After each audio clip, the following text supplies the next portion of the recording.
सिद्धेभ्यः ॐ नमः सिद्धेभ्यः ॐ नमः सिद्धेभ्यः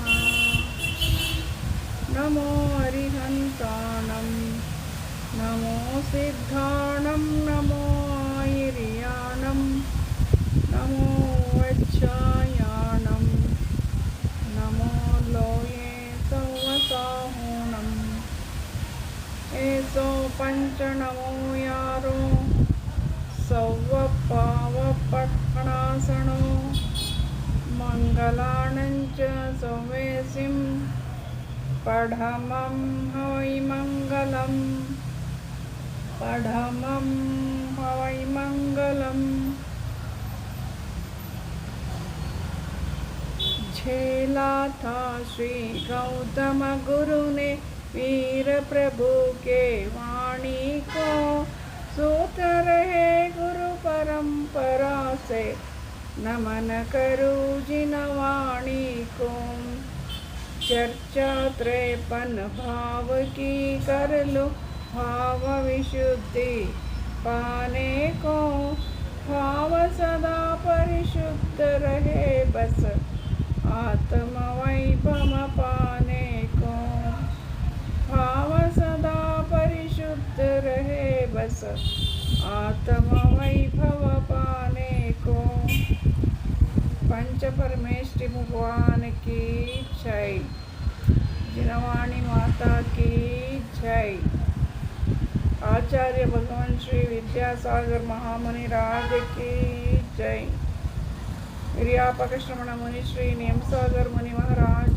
की जय परम पूज्य श्री प्रशांत सागर मुनि महाराज की जय समस्त आचार्य संघ की जय पूज्य मुनि श्री ಪ್ರಶಾಂತ ಸಾಗರ ಮಹಾರಾಜರಿಂದ ರಚಿಸಲ್ಪಟ್ಟಂತಹ 53 ಭಾವಗಳ ಚರ್ಚೆ ಅನ್ನುವ ಗ್ರಂಥವನ್ನು ನಾವು ಸ್ವಾಧ್ಯಾಯ ಮಾಡ್ತಾ ಇದ್ದೇವೆ.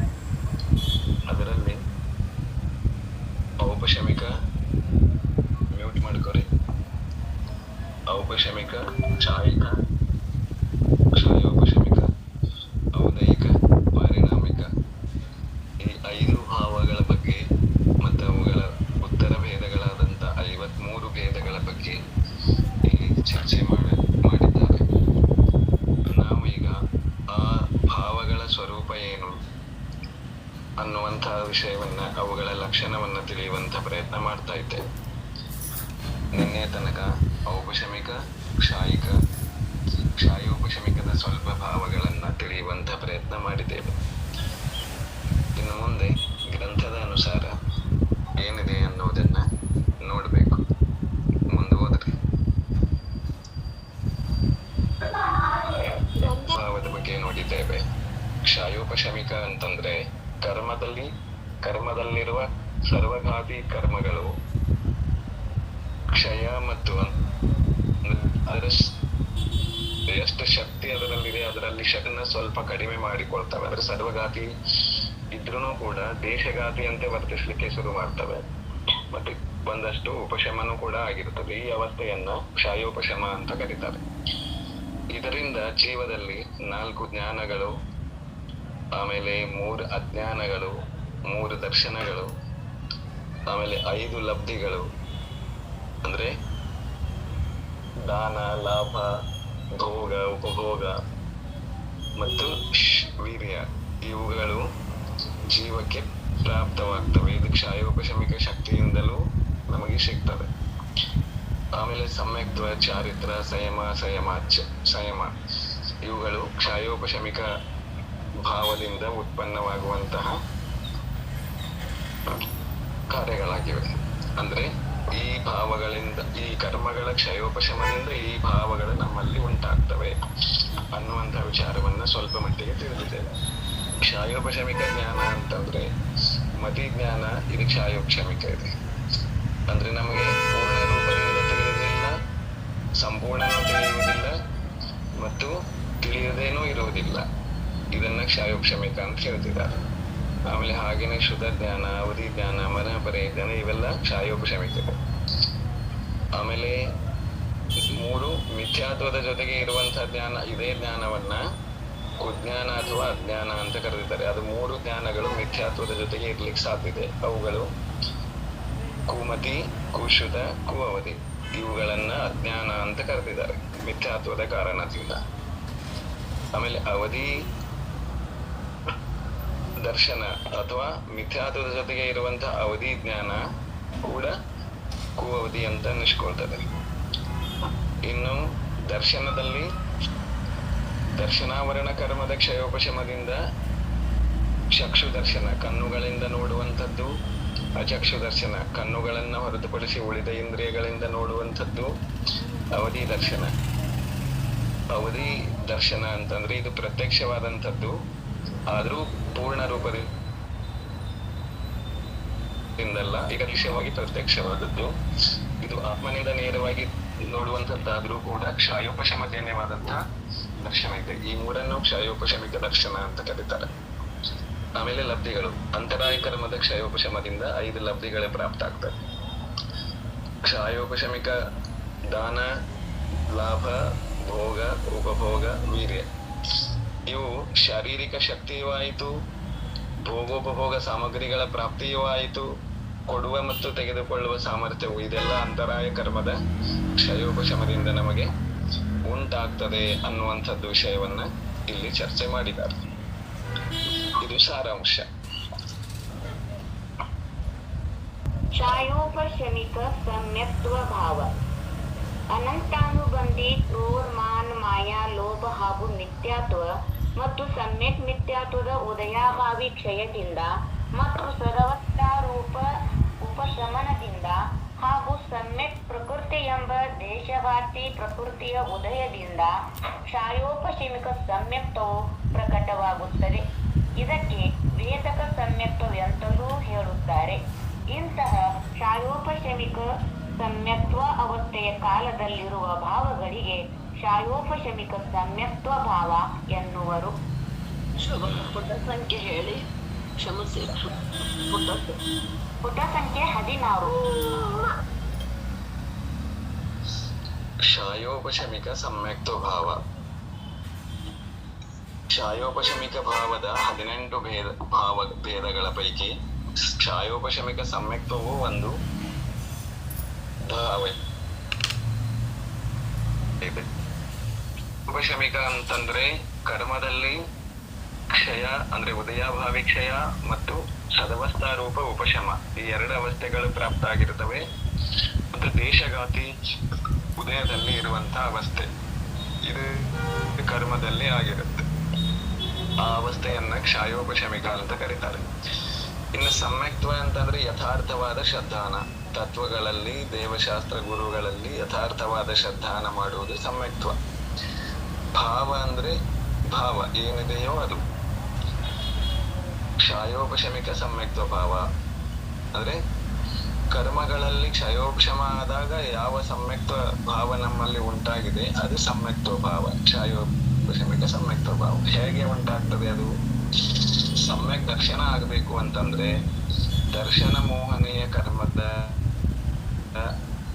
ಮತ್ತು ಚಾರಿತ್ರ ಮೋಹನೀಯದ ಅನಂತಾನುಬಂಧಿ ಕರ್ಮಗಳು ಅಂದ್ರೆ ಕ್ರೋಧ, ಮಾನ, ಮಾಯಾ, ಲೋಭಗಳು ಏನಾಗಿರ್ಬೇಕು ಅಂತಂದ್ರೆ ಕ್ಷಯೋಪಶಮ ಹೊಂದಿರಬೇಕು. ಅದು ಹೆಂಗೆ ಕ್ಷಯೋಪಶಮ ಹೊಂದಿರ್ತವೆ? ದರ್ಶನ ಮೋಹನೀಯದಲ್ಲಿ 3 ಪ್ರಕೃತಿಗಳಿದ್ದಾವೆ. ಒಂದು ಮಿಥ್ಯಾತ್ವ ಪ್ರಕೃತಿ, ಇನ್ನೊಂದು ಸಮ್ಯಕ್ ಮಿಥ್ಯಾತ್ವ ಪ್ರಕೃತಿ, ಇನ್ನೊಂದು ಸಮ್ಯಕ್ತ್ವ ಪ್ರಕೃತಿ. ಸಮ್ಯಕ್ ಪ್ರಕೃತಿ, ಸಮ್ಯಕ್ತ್ವ ಅಲ್ಲ, ಸಮ್ಯಕ್ ಪ್ರಕೃತಿ. ಈ 3 ದರ್ಶನ ಮೋಹನೀಯದ ಭೇದಗಳು. ಆಮೇಲೆ ಅನಂತಾನುಬಂಧಿ ಕ್ರೋಧ, ಮಾನ, ಮಾಯಾ, ಲೋಭ ಇವು ಚಾರಿತ್ರ ಮೋಹನೀಯದ ಭೇದಗಳು. ಇದರಲ್ಲಿ ಸಮ್ಯಕ್ ಪ್ರಕೃತಿ ಒಂದು ಮಾತ್ರ ಏನಿದೆ, ದೇಶಘಾತಿ. ಅದು ಸಮ್ಯಕ್ತ್ವವನ್ನ ಪೂರ್ಣಘಾತ ಮಾಡುವುದಿಲ್ಲ.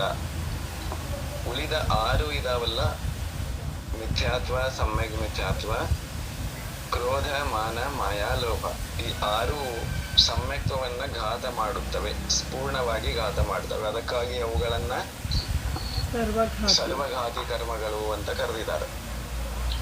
ಇನ್ನು ಕ್ಷಯೋಪಶಮ ಆದಾಗಿ 7ರಲ್ಲಿ ಏನಾಗ್ತದೆ ಅಂತಂದ್ರೆ ಈ ಕ್ರೋಧಮಾನ ಮಾಯಾಲೋಭ ಅಂದ್ರೆ ಅನಂತಾನುಬಂಧಿ ಸಂಬಂಧಿ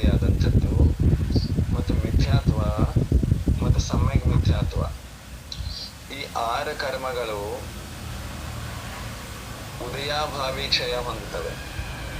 ಉದಯಾಭಾವಿ ಅಂದ್ರೆ ಉದಯಕ್ಕೆ ಬರುವುದು ಇಲ್ಲದಂತಾಗುವ ರೀತಿಯಲ್ಲಿ ಕ್ಷಯ ಆಗೋದು, ನಾಶ ಆಗೋದಿಲ್ಲ ಪೂರ. ಇದನ್ನ ನೆನ್ಪಿಟ್ಕೊಳ್ಳಿ. ಈಗ ಅದರಲ್ಲಿ ಬಹಳ ಶಕ್ತಿ ಇದೆ, ಅಂದ್ರೆ ಸಮ್ಯಕ್ತ ಗುಣ ನಾಶ ಮಾಡುವಷ್ಟು ಶಕ್ತಿ ಇದೆ. ಇಲ್ಲಿ ಏನಾಗ್ತದೆ, ಆ ಸಮ್ಯಕ್ತ ಗುಣ ನಾಶ ಮಾಡುವ ದೊಡ್ಡ ಶಕ್ತಿಯನ್ನ ಬದಲಾಯಿಸ್ಬಿಡ್ತದೆ, ಅಂದ್ರೆ ಅದರ ಶಕ್ತಿಯನ್ನ ಕಡಿಮೆ ಮಾಡಿಬಿಡ್ತದೆ. ಹೀಗೆ ಅಂದ್ರೆ ಅದು ಸರ್ವಘಾತಿ, ಎಲ್ಲಾ ನಾಶ ಮಾಡುವಂತ ಸಾಮರ್ಥ್ಯ ಕಳ್ಕೊಂಡು ದೇಶಘಾತಿಯಂತೆ ಅಷ್ಟು ಕಡಿಮೆ ಪ್ರಮಾಣದಲ್ಲಿ ಶಕ್ತಿ ಉಳಿದು ಬಿಡ್ತದೆ. ಈಗ ಹೆಂಗ ಅಂತಂದ್ರ, ಈಗ ನೀರ್ ಕುಡಿಬೇಕು ಅಂತ ನೀರ್ ಕಾಯಿಸಿರ್ತೇವೆ, ಕುದಿಸ್ಬೇಕು ಅಂದ್ರೆ 100 ಡಿಗ್ರಿ ತನಕ ಅವತ್ತು ಕುದ್ದಿರ್ತದೆ, ಅಥವಾ 70-80 ಡಿಗ್ರಿ ತನಕ ಕುದ್ದಿರ್ತದೆ. ಕುದಿಯುವಂತ ನೀರನ್ನ ನಮ್ಗೆ ಕುಡಿಲಿಕ್ಕೆ ಬರೋದಿಲ್ಲ, ನೀರಿನ ಒಂದು ಅನುಭವ ಕೂಡ ನಮ್ಗೆ ಆಗೋದಿಲ್ಲ ಅದನ್ನ ಕುಡ್ದಾಗ. ಅದಕ್ಕೇನ್ ಮಾಡ್ತೇವೆ, 20-30 ಡಿಗ್ರಿ ಆರು ತನಕ ಕಾಯ್ತೇವೆ. ಬಿಸಿ ನೀರು ಕುಡ್ದಂಗೂ ಆಗ್ಬೇಕು, ಆಮೇಲೆ ನೀರಿನ ಅನುಭವನೂ ಆಗ್ಬೇಕು, ಮತ್ತು ಬಾಯಾರಿಕೆನೂ ಹೋಗ್ಬೇಕು. ಇದೆಲ್ಲ ಆಗ್ಬೇಕು ಅಂತಂದ್ರೆ 80 ಡಿಗ್ರಿಗಿಂತ ಹೆಚ್ಚಿಗೆ ಕುದಿಸಿದಂತಹ ನೀರನ್ನ 20-30 ಡಿಗ್ರಿ ಅಥವಾ 15 ಡಿಗ್ರಿ ತನಕ ಇಳಿಸಿದಂತಹ 15-20 ಡಿಗ್ರಿಗೆ ಇಳಿಸ್ಕೊಂಡು ಕುಡಿತೇವಲ್ಲ, ಇದೇ ರೀತಿ ಅಲ್ಲಿ ಕರ್ಮದಲ್ಲಿ ಕೂಡ ಏನಾಗಿರ್ತದೆ, ಮಿಥ್ಯಾತ್ವ, ಸಮ್ಯಕ್ ಮಿಥ್ಯಾತ್ವ, ಕ್ರೋಧ ಇತ್ಯಾದಿಗಳಲ್ಲಿ ಬಹಳ ಹೆಚ್ಚಿನ ಪ್ರಮಾಣದ ಶಕ್ತಿ ಇರ್ತದೆ ಘಾತ ಮಾಡುವಂಥದ್ದು. ಅದನ್ನೇನ್ ಮಾಡ್ತೇವೆ, ಈ ನೀರನ್ನ ಆರಿಸುವುದು ಅಂದ್ರೆ ಬಹಳ ಕುದಿಯುವಂತ ನೀರನ್ನು ಆರಿಸ್ಕೊಂಡು ಕುಡಿತೇವಲ್ಲ, ಆ ರೀತಿ ಅದ್ರ ಶಕ್ತಿ, ಸುಡುವಂತ ಶಕ್ತಿ ಇತ್ತು ನೀರಲ್ಲಿ, ಅದನ್ನ ಕಡಿಮೆ ಮಾಡಿದೆವು. ಹಾಗೇನೆ ಕರ್ಮದಲ್ಲಿ ಘಾತ ಮಾಡುವಂತ ಶಕ್ತಿ ಏನಾಯ್ತು, ಬಹಳಷ್ಟು ಕಡಿಮೆ ಮಾಡಿದ್ದೆವು. ಅದನ್ನ ಇಲ್ಲಿ ಉದಯಾಭಾವಿ ಕ್ಷಯ ಅಂತ ಕರೆದಿದ್ದಾರೆ. ಅದೇ ಕ್ಷಯ, ಪೂರ್ಣ ನಾಶ ಆಗಿಲ್ಲ, ಪರ್ಸೆಂಟೇಜ್ ಕಡಿಮೆ ಆಗಿದ್ದೆಲ್ಲ ಅದ ಕ್ಷಯ ಅಲ್ಲಿ. ಇನ್ನು ಇದ 6 ಪ್ರಕೃತಿಗಳಲ್ಲಿ ಸದವಸ್ಥಾ ರೂಪ ಉಪಶಮ ಅಂತ ಹೇಳಿದ್ದಾರೆ. ಅಂದ್ರೆ ಅವು ದೇಶಘಾತಿ ಅಂತೆ, ಅಂದ್ರೆ ಅದ್ರ ಶಕ್ತಿ ಕಡಿಮೆ ಆಗಿದ್ರು ಮತ್ತ ಅವು ಉದಯಕ್ಕೆ ಬರಲಾರ್ದಂಗೆ ಸುಮ್ಮನೆನೂ ಕುಳಿತಿರ್ತಾವೆ. ಶಕ್ತಿನೂ ಕಡಿಮೆ ಮಾಡ್ಕೊಂಡಿದ್ದಾವೆ, ಉದಯಕ್ಕೂ ಬರೋದಿಲ್ಲ. ಈ 2 ಅವಸ್ಥೆ ಆಗಿದೆ. ಹಾಗಾಗಿ ಸದವಸ್ಥಾ ರೂಪ ಉಪಶಮ ಅಂತಾನು ಕರೀತಾರೆ ಅದಕ್ಕೆ. ಅಂದ್ರೆ ಈ ಬಂದಿ ಇದ್ದಿದ್ದು ಅಪ್ರತ್ಯಾಖ್ಯಾನ ಅಥವಾ ಪ್ರತ್ಯಾಖ್ಯಾನ, ಆ ತೀವ್ರತೆಯಿಂದ ಈ ಕಡಿಮೆ ಮಂದಗತಿ ಆಯ್ತು ಅಂತ ಹೇಳ್ಬೋದಲ್ಲ ಬೈಗೆ? ಇಲ್ಲ, ಬದಲಾಗುವುದಿಲ್ಲ. ಇದು ಅದು ಇರೋದೇನಿದಾಗಿದೆ, ಕಡಿಮೆ ಆಗಿದೆ. ಉದಯಕ್ಕೂ ಇಲ್ಲ, ಪೂರ್ಣ ಶಕ್ತಿಯಿಂದಲೂ ಇಲ್ಲ. 2 ಕೆಲಸ ಆಗಿದ್ದಾವೆ. ಯಾವ ರೀತಿ ಕಡಿಮೆ ಆಗುತ್ತೆ? ತಾನಾಗಿ ಕಡಿಮೆ ಆಗಕ್ಕೆ ಸಾಧ್ಯ? ಅದೇ ಪುರುಷಾರ್ಥದಿಂದ ನಮ್ಮ ಭಾವಗಳಲ್ಲಿ ನಿತ್ಯ ಮನವಚನ ಕಾಯಗಳನ್ನ ಶುಭೋಪಯೋಗದಲ್ಲಿ ತೊಡಗಿಸುವುದರ ಕಾರ್ಯದಿಂದ ಅದ್ರ ಮೇಲೆ ಕರ್ಮಗಳ ಮೇಲೆ ಹೋಗಿರುತ್ತೆ. ಇರುವ ಡೆಫಿನೇಷನ್ ಹಾಗೆ ಇದೆ ಅಲ್ಲೋ, ಅನಂತಾನುಬಂಧಿ ಪ್ರತ್ಯಾಖ್ಯಾನ ಎಕ್ಸ್ಟೆಂಟ್ ನಮ್ಮ ಕಾಮ, ಕ್ರೋಧ, ಮಾನ, ಮಾಯ ತೀವ್ರತೆ ಏನಿರ್ತದೆ ಅವುಗಳನ್ನ ಕ್ರಮೇಣ ಬದಲಾವಣೆ ಮಾಡ್ಕೊಂಡು ಬರೋದಕ್ಕೇನೆ ಏನೋ ಅನಂತಾನುಬಂಧಿ, ಆಮೇಲೆ ಪ್ರತ್ಯಾಖ್ಯಾನ. ಅನಂತಾನುಬಂಧಿ ಒಂದ್ ವೇಳೆ ಅಪ್ರತ್ಯಾಖ್ಯಾನ ವರ್ಣದಲ್ಲಿ ಬದಲಾದ್ರೆ ಅದಕ್ಕೆ ಏನಂತಾರೆ ಗೊತ್ತಾ? ಅನಂತಾನುಬಂಧಿ ವಿಸಂಯೋಜನೆ ಅಂತ. ಅದು ಎಲ್ಲಿ ಆಗ್ತದೆ ಗೊತ್ತಾ? ದ್ವಿತೀಯೋಪಶಮ ಸಮ್ಯಕ್ತದಲ್ಲ, ಶ್ರೇಣಿ ಸಮ್ಮುಖರಾದಂಥವರಲ್ಲಿ ಅದು ಬದಲಾವಣೆ ಆಗ್ತದೆ. ಅದಕ್ಕೆ ತತ್ವಾರ್ಥ ಸೂತ್ರದಲ್ಲಿ ಅದನ್ನ ಸೆಪರೇಟ್ ಆಗಿ ತೋರಿಸಿ ಕೂಡ ಇದ್ದಾರೆ, ನಿರ್ಜರೆ ಅಪೇಕ್ಷಾದಿಂದ. ಸಮ್ಯಕ್ ದೃಷ್ಟಿ ಶ್ರಾವಕ ವಿರತಾನಂತ ವಿಯೋಜಕ. ಅಂದ್ರೆ ಆ ಸೂತ್ರದಲ್ಲಿ ಏನ್ ಹೇಳಿದ್ದಾರೆ, ಒಬ್ಬರಿಗಿಂತ ಒಬ್ಬರಿಗೆ ಉತ್ತರೋತ್ತರ ಅಸಂಖ್ಯಾತ ಗುಣ ನಿರ್ಜರೆ ಇದೆ ಅಂತ ಹೇಳೋದಕ್ಕೋಸ್ಕರ ಈ ಸೂತ್ರ ಹೇಳಿದ್ದಾರೆ. ಅಲ್ಲಿ 9ನೇ ಅಧ್ಯಾಯದಲ್ಲಿ 45ನೇ ಸೂತ್ರ ಇದೆ. ಸಮ್ಯಕ್ ದೃಷ್ಟಿಗೆ ಅಸಂಖ್ಯಾತ ಗುಣಿ ಆಗ್ತದೆ, ಕರ್ಮಜರ ಆಗ್ತದೆ.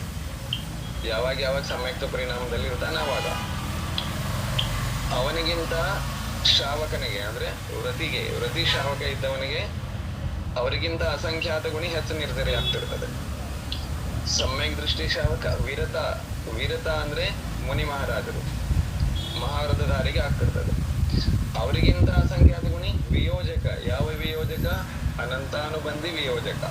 ಅಲ್ಲಿ ಅನಂತಾನುಬಂಧಿ ಇದ್ದದ್ದು ಅಪ್ರತ್ಯಾಖ್ಯಾನನೋ ಇನ್ಯಾವುದೋ ಆಗಿ ಕನ್ವರ್ಟ್, ಅದರೊಳಗೆ ಅದು ಸೆಪರೇಟ್, ಅದು ಸೇರ್ಕೊಂಡು ತನ್ನ ಅಸ್ತಿತ್ವ ಕಳ್ಕೊಂಡ್ಬಿಡ್ತದೆ. ಆದ್ರೆ ಇಲ್ಲಿ ಹಂಗಾಗಂಗಿಲ್ಲ. ಅನಂತಾನುಬಂಧಿ ಏನಾಗಿರ್ತದೆ, ದೇಶಘಾತಿಯಂತೆ ಶಕ್ತಿಹೀನನೂ ಆಗಿದೆ ಮತ್ತು ಉದಯಕ್ಕೂ ಬರ್ತಾ ಇಲ್ಲ, ಅದಕ್ಕೆ ಉಪಶಮನೂ ಆಗಿದೆ. ಇದನ್ನ ಹೆಂಗ್ ತಿಳ್ಕೊಳ್ಳೋದು ಅಂದ್ರೆ, ಒಂದು ಕುಸ್ತಿ ಪೈಲ್ವಾನ್ರದ್ದು ಒಂದು ಉದಾಹರಣೆ ನೋಡಿದೀವಲ್ಲ ಹಿಂದೊಮ್ಮೆ, ಆ ರೀತಿ ತಿಳ್ಕೊಳ್ಳೋದು. ಇಬ್ರು ಕುಸ್ತಿ ಪೈಲ್ವಾನ್ ಇದ್ದಾರೆ, ಜೀವ ಮತ್ತು ಕರ್ಮ ಅಂತ ತಿಳ್ಕೊರಿ. ಆ ಜೀವ ಕರ್ಮ ಏನ್ ಮಾಡ್ತದೆ, ಕರ್ಮ ಒಮ್ಮೆ ತಾನು ಬಲಿಷ್ಠ ಅಂತ ತನ್ನ ಪ್ರಭಾವ ಜೀವದ ಮೇಲೆ ತೋರಿಸ್ಲಿಕ್ಕೆ ಹೋಗ್ತದೆ. ಜೀವ ನಿನ್ನನ್ನ ಹೆಂಗಾದ್ರೂ ಮಾಡಿ ದಬಾಯಿಸ್ತೇನೆ ಅಂತ ಇವನು ಕೂಡ ಹೊಡಿತಿರ್ತಾನೆ, ಇಬ್ಬರಿಗೂ ಗೆಲ್ಲಬೇಕಾಗಿರ್ತದೆ. ಅದರಲ್ಲಿ ಜೀವ ಏನ್ ಮಾಡ್ತಾನೆ, ಹೆಂಗೂ ಹಿಂಗೂ ಮಾಡಿ ಅಷ್ಟು ಚೇತನ ಶಕ್ತಿ ಇರೋದ್ರಿಂದ ಕರ್ಮವನ್ನ ಕರ್ಮ ಪೈಲ್ವಾನನ್ನ ಹೊಡೆದ್ ಕೆಡುತ್ತಾನೆ. ಆ ಪೈಲ್ವಾನ್ ಸುಮ್ನೆ ಹೊಡೆದು ಬಿಟ್ರಿ ಅಂದ್ರೆ ಮತ್ತೆ ಎದ್ದು ಬರ್ತಾನ ಅವ. ಅವಾಗ ಏನ್ ಮಾಡ್ತಾನೆ, ಆ ಹೊಡೆದು ಕೆಡವಿದ ಮೇಲೆ ಬಿದ್ದ ಅದು ಉಪಶಮ ಆಯ್ತು. ಅವನನ್ನ ಇನ್ನು ಹೇಳ್ಬಾರ್ದಂಗ ಕೈಗೆ, ಕಾಲ್ಗೆ, ತಲೆಗೆ, ಮುಖಕ್ಕೆ ಎಲ್ಲಾ ಕಡೆ ಮೈ ಹಣ್ಣಾಗುವಂಗ್ ಹೊಡಿತಾನೆ. ಆ ಪೈಲ್ವಾನ್ ಹೇಳ್ಬಾರ್ದು, ಆದ್ರೆ ಸಾಯಂಗಿಲ್ಲ, ಅವ ಸತ್ತಿರಂಗಿಲ್ಲ, ಜೀವ ತೆಗೆದಿರಂಗಿಲ್ಲ. ಕುಸ್ತಿ ಆಟದೊಳಗ ಹಿಂಗೆಲ್ಲ ನಡೀತಿರ್ತದೆ. ಅವನ ಕೈಕಾಲ್ ಶಕ್ತಿ ಹೀನಾಗ್ಬೇಕು, ಹಂಗ್ ಮಾಡಿ ಬಿಡ್ತಾರಲ್ಲ, ಆ ಅವಸ್ಥಾನ ಇಲ್ಲಿ ಕರ್ಮದೊಳಗಾಗಿರ್ತದೆ. ಅಂದ್ರ ಆ ಕರ್ಮ ಇದೆ, ಶಕ್ತಿ ಹೀನಾಗಿದೆ ಮತ್ತು ಎದ್ದು ನಿಲ್ಲು ಶಕ್ತಿನೂ ಇಲ್ಲ. ಅಂದ್ರೆ ಉದಯಕ್ಕೆ ಬರುವಷ್ಟು ಸಾಮರ್ಥ್ಯ ಕರ್ಮದೊಳಗೆ ಇಲ್ಲ, ಅದು ಉಪಶಮ. ಈ ಎರಡು ಅವಸ್ಥೆ ಆಗಿದೆಯಲ್ಲ, ಇದನ್ನ ಕ್ಷಯೋಪಶಮ ಅಂತ ಕರೀತಾರೆ. ಈ ಅವಸ್ಥಾ ಆ ಸರ್ವಘಾತಿನಲ್ಲಾಗಿದೆ, ಅದು ಬದಲಾಗಿಲ್ಲ. ಅನಂತಾನುಬಂಧಿನೇ ಇದೆ. ಅದು ಇನ್ನೂ ಜೀವಂತ ಇರೋದ್ರಿಂದಾನೇ ಒಂದಿಷ್ಟ ನಮ್ಮ ಭಾವಗಳಲ್ಲಿ ಹೇರಾಬೇರೆ ಆಗಿ ನಾವು ಯದ್ವಾ ಅಂದ್ರೆ ಕ್ಷಯೋಕ್ಷಮ ಸಮಯಕ್ಕೂ ಕೂಡ ಬಿಡ್ಲಿಕ್ಕೆ ಕಾರಣ ಏನು ಅಂತಂದ್ರ, ಅದು ನಾಶ ಆಗದೆ ಇರೋದ್ರಿಂದಾನೇ ಅದು ಇನ್ನು ಮತ್ತೊಮ್ಮೆ ಯಾವಾಗಲಾದ್ರೂ ಮಿಥ್ಯಾತ್ವಕ್ಕೆ ಬರ್ಲಿಕ್ಕೆ ಸಾಧ್ಯತೆ ಇರ್ತದೆ.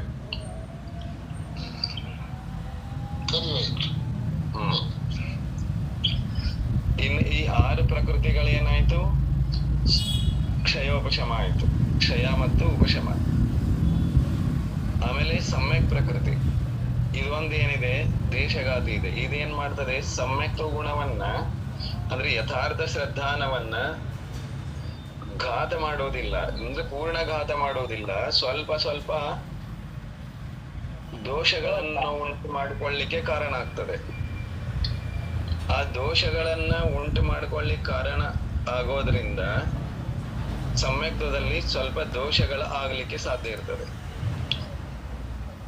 ಹಾಗಾಗಿ ಇದು ದೋಷ ಉತ್ಪನ್ನ ಮಾಡ್ಲಿಕ್ಕೆ ಎತ್ತಿದೆ ಅಂತಂದ್ರೆ ಅದ್ರ ಅರ್ಥ ಏನು, ಅದು ಕೆಲಸ ಮಾಡ್ತಿದೆ ಅಂತ ಅರ್ಥ. ಉದಯದಲ್ಲಿ ಇರ್ತದೆ, ಉದಯದಲ್ಲಿ ಇರ್ತದೆ, ಸಮ್ಯಕ್ತ್ವಘಾತ ಆಗೋದಿಲ್ಲ.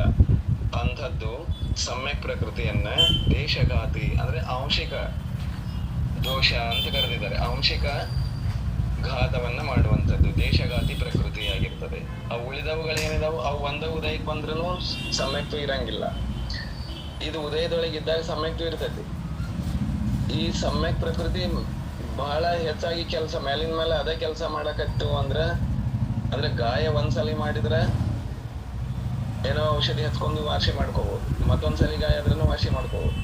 ಪದೇ ಪದೇ ಅಲ್ಲೇ ಗಾಯಗಳಾದವು ಅಂತಂದ್ರ ಅದು ವಾಸಿ ಆಗೋದಿಲ್ಲ, ಅಂದ್ರೆ ಅದು ನಷ್ಟ ಆಯ್ತು, ಅದು ಕಾಲಿನ ಸಾಮರ್ಥ್ಯ ನಷ್ಟ ಆಯ್ತು ಅಂತ ಅರ್ಥ. ಹಾಗೇನೆ ಸಮ್ಯಕ್ ಪ್ರಕೃತಿ ಕೂಡ ದೋಷಗಳನ್ನು ಉತ್ಪನ್ನ ಮಾಡ್ಲಿಕ್ಕೆ ಕಾರಣ ಇರ್ತದೆ. ಅದ್ರ ಸಮ್ಯಕ್ತ್ವವನ್ನ ಅದು ಒಮ್ಮೆ ನಷ್ಟ ಮಾಡೋದಿಲ್ಲ. ಅದಕ್ಕಾಗಿ ಅದನ್ನ ದೇಶಘಾತಿ ಪ್ರಕೃತಿ ಅಂತ ಕರೆದಿದ್ದಾರೆ. ಇದು ಉದಯಕ್ಕಿರ್ತದೆ. ಇದು ದೋಷ ಉತ್ಪನ್ನ ಮಾಡೋದ್ರಿಂದ ಸಮ್ಯಕ್ತ್ವದಲ್ಲಿ ದೋಷದ ವೇದನೆ ಮಾಡುವುದ ಕಾರಣದಿಂದ ಇದಕ್ಕೆ ಇನ್ನೊಂದು ಹೆಸರು ಕೂಡ ಇದೆ, ವೇದಕ ಸಮ್ಯಕ್ತ್ವ. ಕ್ಷಯೋಪಶಮ ಸಮ್ಯಕ್ತ್ವಕ್ಕೆ ಇನ್ನೊಂದು ಹೆಸರು ವೇದಕ ಸಮ್ಯಕ್ತ್ವ. ಈ ಸಮ್ಯಕ್ ಪ್ರಕೃತಿಯ ಕಾರಣದಿಂದ ದೋಷದ ವೇದನೆ ಮಾಡ್ತದೆ ಸಮ್ಯಕ್ತ್ವ. ಹಾಗಾಗಿ ಇದು ವೇದಕ ಸಮ್ಯಕ್ತ್ವ ಅಂತ ಕರೆಸ್ಕೊಂಡಿದೆ.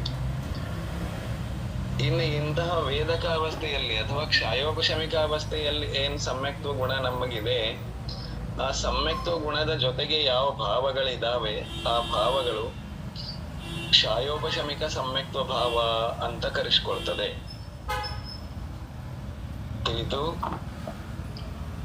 ವೇದಕ್ ಸಮ್ಯಕತ್ವ ಯಾಕೆ ಅಂತಾರ ಸರ ಸಮ್ಯಕ್ ಪ್ರಕೃತಿ ಕರ್ಮದ ಉದಯದ ಕಾರಣದಿಂದ ಸ್ವಲ್ಪ ಸ್ವಲ್ಪ ಸಮ್ಯಕ್ತ್ವದಲ್ಲಿ ದೋಷದ ವೇದನಾ ಆಗ್ತದೆ. ದೋಷಗಳಾಗ್ತಾವಲ್ಲ ಅದ ವೇದನಾ ಆಗ್ಲಿ. ಆ ವೇದನಾದನ ವೇದಕ ಸಮ್ಯಕ್ತ್ವ ಅಂತ ಕರೆದ್ರು. ಅಯ್ಯಜ್ಜಿ ಪ್ರಥಮೋಪಶಮ ಸಮ್ಯಕ್ತ್ವದಲ್ಲೂ ಇದೇ ತರ ಆಗುತ್ತೆ, ದ್ವಿತೀಯೋಪಶಮ ಸಮ್ಯಕ್ತ್ವದಲ್ಲೂ ಇದೇ ಆಗುತ್ತೆ. ಇಲ್ಲ, ಪ್ರಥಮ ವಿಷಮದಲ್ಲಿ ಹೀಗೆ ಅಲ್ಲಿ ಆಗುತ್ತದೆ. ಅಲ್ಲಿ ಅಂತರ ಮುಹೂರ್ತದವರೆಗೆ ನಿರ್ದೋಷ ಸಮ್ಯಕ್ತ್ವವೇ ಇರ್ತದೆ. ಅಲ್ಲಿ ಯಾವುದೇ ಸಮ್ಯಕ್ ಪ್ರಕೃತಿ ಉದಯಕ್ಕಿರುವುದೇ ಇಲ್ಲ. ಸರಿ.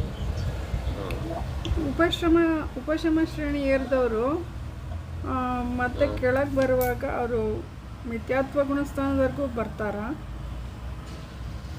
ಬರಲೇಬೇಕು ಅಂತ ಏನಿಲ್ಲ. ಸಮ್ಯಕ್ತ್ವವನ್ನ ನಷ್ಟ ಮಾಡಿಕೊಂಡ್ರೆ ಬರ್ತಾರೆ. ನಷ್ಟ ಮಾಡಿಕೊಳ್ಳದೆ ಇದ್ರೆ ಎಲ್ಲಿ ಬರೋದಿಲ್ಲ. ಬಹಳಷ್ಟು ಜನ ಬರೋದೇ ಇಲ್ಲ. ಎಲ್ಲೋ ಎಷ್ಟೋ ಕಾಲಗಳಲ್ಲಿ ಒಬ್ರು ಇಬ್ರು ಬಂದಿರ್ತಾರೆ. ಅದೇ ಅದು ಬರೋದು ಸಾಧ್ಯತೆ ಇರೋದ್ರಿಂದ ಬರಲಿಕ್ಕೆ ಸಂಭವ ಅಂತ ಹೇಳ್ತಾರೆ ಅಷ್ಟೇ. ಓಕೆ.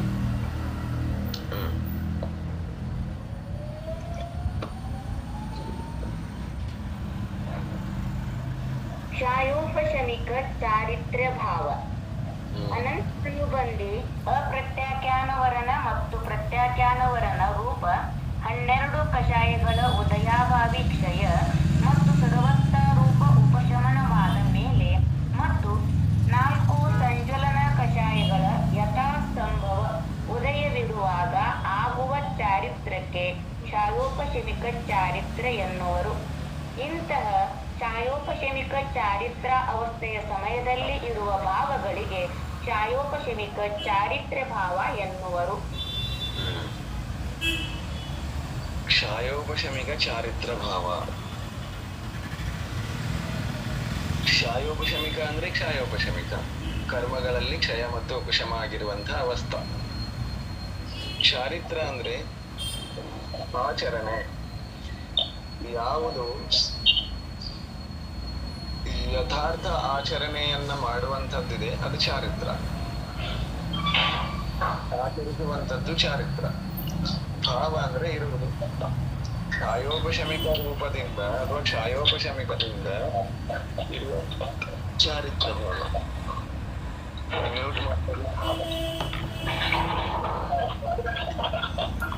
ಚಾರಿತ್ರ ಇದು ಚಾರಿತ್ರ ನಮ್ಮಲ್ಲಿ ಬರಬೇಕಾಗಿತ್ತು ಅಂದ್ರೆ ನಾವು ಮಾಡುವಂತ ಕೆಲಸ ಏನು ಅಂತಂದ್ರೆ ಚಾರಿತ್ರ ಮೋಹನೀಯ ಕರ್ಮವನ್ನ ದಬಾಯಿಸ್ಬೇಕು ಅಥವಾ ಕ್ಷಯೋಕ್ಷಮ ಮಾಡ್ಬೇಕು ಅಥವಾ ಕ್ಷಯ ಮಾಡ್ಬೇಕು. ಮೂರಲ್ಲಿ ಯಾವಾಗ ಒಂದಾಗಿರ್ತದೆ ಆವಾಗ ಒಂದು ಚಾರಿತ್ರ ಇರ್ತದೆ. ಈಗ ನಮಗೆ ಕ್ಷಯೋಪಶಮಿಕ ಬೇಕಾಗಿದೆ ಅಂದ್ರೆ ಚಾರಿತ್ರ ಮೋಹನೀಯ ಕರ್ಮವನ್ನ ಕ್ಷಯೋಕ್ಷಮ ಮಾಡ್ಬೇಕು. ಕ್ಷಯೋಕ್ಷಮ ಮಾಡ್ಬೇಕು ಅಂತಂದ್ರೆ ಆ ಕ್ಷಯೋಕ್ಷಮ ಆಗ್ಬೇಕಾದಂತಹ ಸ್ಥಿತಿ ಏನಿದೆ, ಅವಸ್ಥಾ ಏನಿದೆ ಅಂತಂದ್ರೆ ಆ ಚಾರಿತ್ರ ಮೋಹನೀಯ ಕರ್ಮದೊಳಗ ಸರ್ವಘಾತಿ ಮತ್ತು ದೇಶಘಾತಿ ಕರ್ಮ ಇರ್ತಾವ. ಚಾರಿತ್ರ ಮೋಹನೀಯದಲ್ಲಿ ಅನಂತಾನುಬಂಧಿ ಕ್ರೋಧಮಾನ ಮಾಯಾಲೋಭ, ಪ್ರತ್ಯಾಖ್ಯಾನಾವರಣ ಸಂಜಲನ, ಕ್ರೋಧಮಾನ್ ಮಾಯಾಲೋಭ, ಎಲ್ಲಾ ಕಡೆ ಕ್ರೋಧಮಾನ್ ಮಾಯಾಲೋಭ. ಇವು 16 ಕರ್ಮ. 9 ನೋಕಷಾಯಗಳಿದಾವ್. ಇವು 16 ಪ್ಲಸ್ ಎಲ್ಲ ಸೇರಿ 25. ಇವು ಚಾರಿತ್ರ ಮೋಹನೀಯ ಕರ್ಮ ಇದೆ. ಹಾಸ್ಯ, ರತಿ, ಅರತಿ, ಶೋಕ, ಭಯ, ಜುಗುಪ್ಸಾ, ಸ್ತ್ರೀ ವೇದ, ಪುರುಷ ವೇದ, ನಪುಂಸಕ ವೇದ, ಇವು ಎಲ್ಲಾನು ಕ್ರೋಧಮಾನ್ ಮಾಯಾಲೋಭ ಚಾರಿತ್ರ ಮೋಹನೀಯ ಕರ್ಮ ಇದೆ. ಇದ್ರೊಳಗೆ ಸರ್ವಘಾತಿ ಯಾವ್ಯಾವು ಅಂತಂದ್ರ ಅನಂತಾನುಬಂಧಿ, ಅಪ್ರತ್ಯಾಖ್ಯಾನಾವರಣ, ಪ್ರತ್ಯಾಖ್ಯಾನಾವರಣ. ಈ 3 ಕರ್ಮಗಳು ಕ್ರೋಧಮಾನ್ ಮಾಯಾಲೋಭ ಇದ್ರ ಜೋಡೆ ಏನಿದಾವಲ್ಲ, ಅನಂತಾನುಬಂಧಿ ರೂಪದ 4, ಇವೆಲ್ಲ 4 ಎಲ್ಲಾ ಸೇರಿ 12 ಸರ್ವಘಾತಿ ಚಾರಿತ್ರ ಮೋಹ ಕರ್ಮಗಳಾಗಿವೆ. ಅಂದ್ರೆ ಚಾರಿತ್ರ ಆಗದಂತೆ, ಅಂದ್ರೆ ಪೂರ್ಣ ವ್ರತ ಆಗದಂತೆ, ಸಂಯಮ ಬರದಂತೆ ಸಂಯಮವನ್ನ ನಾಶ ಮಾಡುವಂತಹ ಸರ್ವಘಾತಿ ಕರ್ಮಗಳು ಈ 3 ಇದಾವು. ಈ 3ರೊಳಗೆ ಒಂದ ಇದ್ರೂ ನಾವು ಚಾರಿತ್ರ ಮಹಾರಥಿ ಅಲ್ಲ, ಅಂದ್ರೆ ಸಕಲ ಚಾರಿತ್ರ ನಮ್ಮಲ್ಲಿ ಇಲ್ಲ ಅಂತ ಅರ್ಥ. ಇನ್ನು ಸಂಜ್ವಲನ ಕಷಾಯಗಳೇನಿದಾವಲ್ಲ ಇವು ದೇಶಘಾತಿ ಇದಾವ. ಮಹಾವ್ರತ ಏನೋ ಆಗ್ಲಿಕ್ಕೆ ಬಿಡ್ತದೆ, ಯಥಾಖ್ಯಾತ ಚಾರಿತ್ರ ಆಗ್ಲಿಕ್ಕೆ ಬಿಡೋದಿಲ್ಲ. ಅದು ಸಂಜ್ವಲನ ಕಷಾಯ ಅಂದ್ರೆ ದೇಶಘಾತಿ ಇದೆ. ಮಹಾವ್ರತಕ್ಕೆ ದೋಷಗಳನ್ನು ಉಂಟು ಮಾಡಬಹುದು, ಆದ್ರೆ ನಾಶ ಮಾಡಂಗಿಲ್ಲ. ಈ ಉಳಿದ ಮೂರೇನಿದಾವು ಮಹಾವ್ರತನ ಆಗಲಿಕ್ಕೆ ಬಿಡೋದಿಲ್ಲ, ಅಂತಹ ಶಕ್ತಿ ಅವುಗಳಲ್ಲಿದೆ. ಇನ್ನು ಇವುಗಳ ಜೊತೆಗೆ ನೌಕಷಾಯಿಗಳು ಕೂಡ ಯಥಾ ಸಂಭವ ಅವುಗಳ ಒಂದು ಉಪಸ್ಥಿತಿಗೆ ಅನುಸಾರವಾಗಿ ಅಲ್ಲಿ ಇರ್ತವೆ. ಇನ್ನು ಈ ನೌಕಷಾಯಿಗಳಂತೆ ಯಾವ್ಯಾವ ಕಷಾಯ ಇದಾವ ಅದಕ್ಕೆ ತಕ್ಕಂಗ ವರ್ತನೆ ಮಾಡ್ತಿರ್ತಾವ. ಈ 16 ಪೈಕಿ ನಮಗ ನಾವಿಲ್ಲಿ ಚಾರಿತ್ರವನ್ನು ನೋಡ್ಬೇಕಾಗಿತ್ತು ಅಂತಂದ್ರ 3 ಪ್ರಕಾರದ ಕ್ರೋಧಮಾನ ಮಾಯ ಲೋಭಗಳನ್ನ ನಾವು ಕ್ಷಯೋಪಶಮ ಮಾಡಿರ್ಬೇಕು. ಅನಂತಾನುಬಂಧಿ, ಅಪ್ರತ್ಯಾಖ್ಯಾನಾವರಣ, ಪ್ರತ್ಯಾಖ್ಯಾನಾವರಣ ಈ 3 ಪ್ರಕಾರದ ಕ್ಷಯೋಕ್ಷಮ ಆಗಿತ್ತು. ಸಂಜ್ವಲನದ ಮಾತ್ರವು ಕ್ರೋಧಮಾನ ಮಾಯ ಲೋಭ ಉದಯಕ್ಕಿತ್ತು ಅಂತಂದ್ರ ಆ ಅವಸ್ಥಾನ ಮಹಾವ್ರತದ ಅವಸ್ಥಾ ಇದೆ. ಮುನಿ ಅವಸ್ಥಾ ಅಂದ್ರೆ ಇದೆ. ಭಾವಲಿಂಗ ಅಂದ್ರೂ ಇದೆ. ಭಾವಲಿಂಗಿ ಮುನಿ, ಭಾವಲಿಂಗಿ ಮುನಿ ಅಂತ ನಾವು ಜಗತ್ತೆಲ್ಲ ಹುಡುಕಾಡ್ತಿರ್ತೇವಲ್ಲ ಮುಂದಿರುವವರನ್ನು ಬಿಟ್ಟು. ಅದ ಅವಸ್ಥಾ ಏನು ಅಂದ್ರೆ ಇದೇ ಅವಸ್ಥಾ. ಅದು ಈ 3 ಕಷಾಯಗಳು ಉದಯಕ್ಕಿರಬಾರ್ದು. ಸಂಜ್ವಲನ ಉದಯಕ್ಕಿರ್ತದೆ, ಅವರೇ ಭಾವಲಿಂಗಿ ಮುನಿಗಳು. ಹೀಗಿರ್ತದೆ ವ್ಯವಸ್ಥಾ. ಆಮೇಲೆ ಈ ಕಷಾಯಗಳು ಅವು 3 ಕ್ಷಯೋಕ್ಷಮ ಆಗಿರ್ತಾವು. ಈ ಸಂಜ್ವಲನ ಒಂದು ಉದಯಕ್ಕಿರ್ತದೆ. ಮತ್ತು ಮಾತ್ರ ಇರುವಾಗ ಏನ್ ನಮ್ಮಲ್ಲಿ ಏನ್ ಚಾರಿತ್ರ ಇದೆ ಆ ಚಾರಿತ್ರಕ್ಕೆ ಕ್ಷಯೋಪಶಮಿಕ ಚಾರಿತ್ರ ಅಂತ ಕರೀತಾರೆ. ಈ ಚಾರಿತ್ರ ನಮ್ಮಲ್ಲಿ ಇರುವ ತನಕ ಏನು ಭಾವಗಳಿದಾವಲ್ಲ ನಮ್ಮಲ್ಲಿ, ಅಂದ್ರೆ ಆ 3 ದಬಾಯಿಸುವಂತ ಸಾಮರ್ಥ್ಯವನ್ನ ಹೊಂದುವಂತ ಭಾವ ನಮ್ಮೊಳಗೆ ಏನು ಉತ್ಪನ್ನ ಆಗ್ತಿದಾವಲ್ಲ, ಆ ಭಾವಗಳಿಗೆ ಕ್ಷಯೋಪಶಮಿಕ ಚಾರಿತ್ರ ಭಾವಗಳು ಅಂತ ಕರೀತಾರೆ. ತಿಳಿತು? ಸಂಜ್ವಲನ ಮತ್ತು ನೌಕಷಾಯ ದೇಶ ಆಗಿದೆಯಾ? ನೌಕಷಾಯ ನಾ ಸುಮ್ಮನೆ ಗೊತ್ತಿರ್ಲಿ ಅಂತ ಹೇಳಿದೆ. ಯಾವ ಕಷಾಯ ಇದಾವಲ್ಲ ಆ ರೀತಿ ನೌಕಷಾಯನೂ ಇರ್ತಾವ. ಅನಂತಾನುಬಂಧಿ ಉದಯಕ್ಕಿದ್ದಾಗ ನಮ್ಮ ನೌಕಷಾಯಿಗಳು ಅನಂತಾನುಬಂಧಿದಂತೆನೆ ಕೆಲಸ ಮಾಡ್ತಿರ್ತಾವ. ಸಂಜ್ವಲನ ಮಾತ್ರ ಇದ್ದಾಗ ಸಂಜ್ವಲನ ಮಾತ್ರದಂತೆ ಕೆಲಸ ಮಾಡ್ತಿರ್ತಾವ.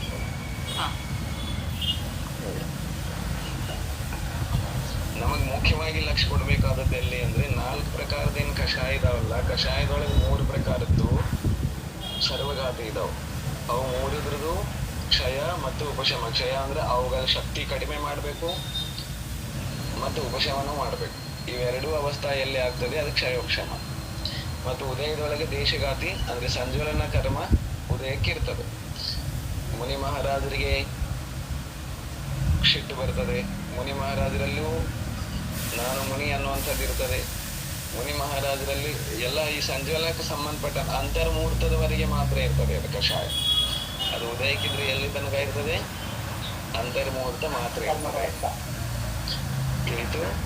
ಅದು ಅವರು ಒಂದಿಷ್ಟು ನಗ್ತಿದ್ದಾರೆ ಅಂತ ಹೇಳಿ ನಾವು ಅವ್ರು ಮುನಿ ಅಲ್ಲ ಅಂತ ಎದ್ದು ಬಂದು ಬಿಡಬಾರ್ದು.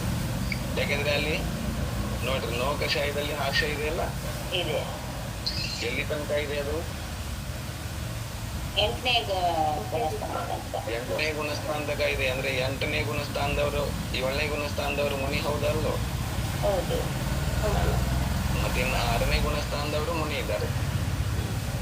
ಹಾಗಾಗಿ ಕಷಾಯಗಳಲ್ಲಿ ಯಾವ್ದು ಇರಬೇಕು ಯಾವ್ದು ಇರಬಾರ್ದು ಇದು ನಮಗೆ ಗಮನಕ್ಕೆ ಬರಬೇಕು. ನಾವು ಹೆಚ್ಚಿನ ವಿಚಾರಗಳನ್ನ ಹೇಗ್ ಮಾಡ್ತೇವೆ ಅಂತಂದ್ರೆ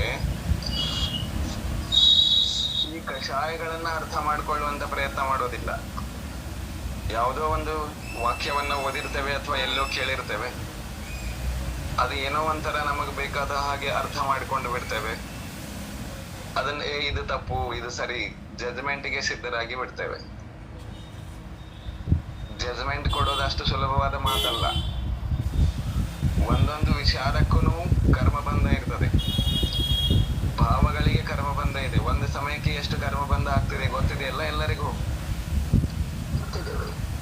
ಅಂಥದ್ರಲ್ಲಿ ಒಂದು ತಪ್ಪು ವಿಚಾರ ಮಾಡಿ ಕರ್ಮ ಕಟ್ಕೊಂಡ್ರೆ ಅದರ ತೀವ್ರತೆಯನ್ನ ಅದು ಯಾವ ರೀತಿ ಭಾವ ಇರ್ತದೆ ಅದರ ತಕ್ಕದ ಹಾಗೆ ಕರ್ಮ ಬಂದ ತೀವ್ರತೆಯಿಂದ ಕಟ್ತಿರ್ತದೆ.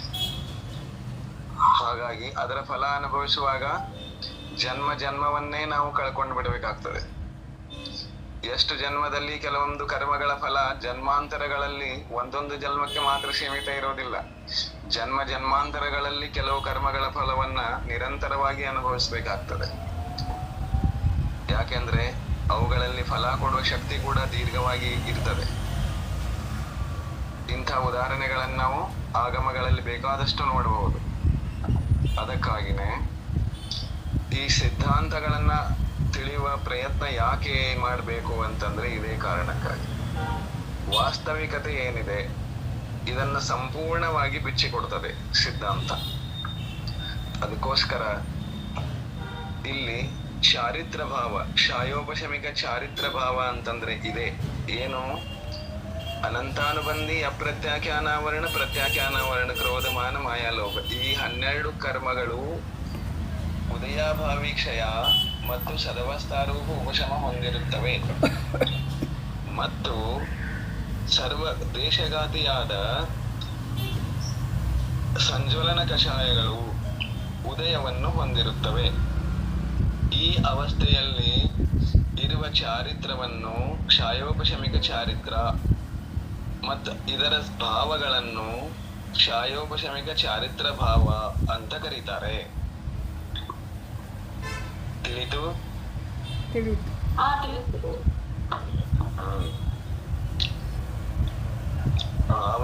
ಭಾವಲಿಂಗಿ ಸಾಧು ಅಂತ ಕರಿತೇವಲ್ಲ, ಇವರೇ, ಬೇರೆ ಯಾರಲ್ಲ. ಸಂಜ್ವಲನ ಉದಯಕ್ಕಿರ್ತದೆ, ಸರ್ವಜಾತಿ ಅನಂತಾನುಬಂಧಿ ಇತ್ಯಾದಿಗಳು ಉದಯಕ್ಕಿರೋದಿಲ್ಲ.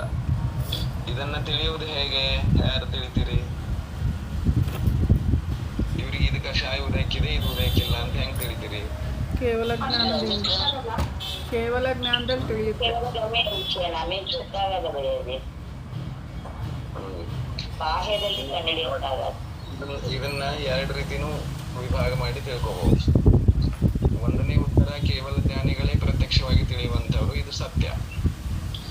ಇನ್ನು ಎರಡನೇದು, ಅವರ ಚರಣಾನುಯೋಗವನ್ನ ತಿಳಿಬೇಕು. ಅವರು ಆಗಮೋಕ್ತ ಆಚರಣೆಯಲ್ಲಿದ್ದಾರೆ, ಭಾವಗಳು ನಮಗೆ ಗೊತ್ತಿಲ್ಲ ಅಂದ್ರೂ ಅದು ಕೇವಲಿಗಮ್ಮ ವಿಷಯ. ಅವ್ರಿಗೆ ಚರಣಾನುಯೋಗ ಮತ್ತು ಈ ಭಾವ ಎರಡನ್ನೂ ನಾವು ಅವಲೋಕಿಸಿದಾಗ ಈ ಭಾವಗಳು ಹೇಗಿವೆ ಹೇಗಿಲ್ಲ ಅನ್ನೋದು ಅನುಮಾನದಿಂದ ತಿಳ್ಕೊಳ್ಬಹುದು. ಆದ್ರೆ ಅದು ಫೈನಲ್ ಆಗೋದಿಲ್ಲ.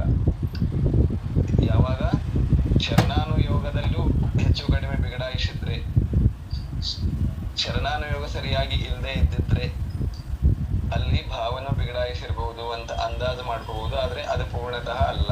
ಪೂರ್ಣತಃ ತಿಳಿಬೇಕು ಅಂತಂದ್ರೆ ಕೇವಲ ಜ್ಞಾನಿಗಳೇ ತಿಳಿಬೇಕು. ಭಾವವನ್ನ ನೋಡುವ ಸಾಮರ್ಥ್ಯ ಇರೋದು, ತಿಳಿಯುವ ಸಾಮರ್ಥ್ಯ ಇರೋದು ಕೇವಲ ಜ್ಞಾನಿಗಳಿಗೆ ಮಾತ್ರ ಪ್ರತ್ಯಕ್ಷವಾಗಿ. ಈ 28 ಮೂಲ ಗುಣಗಳೇನಿದಾವೆ ಅದರಲ್ಲಿ ದೋಷ ಕಂಡ್ರೆ ಅವಾಗ ನಾವು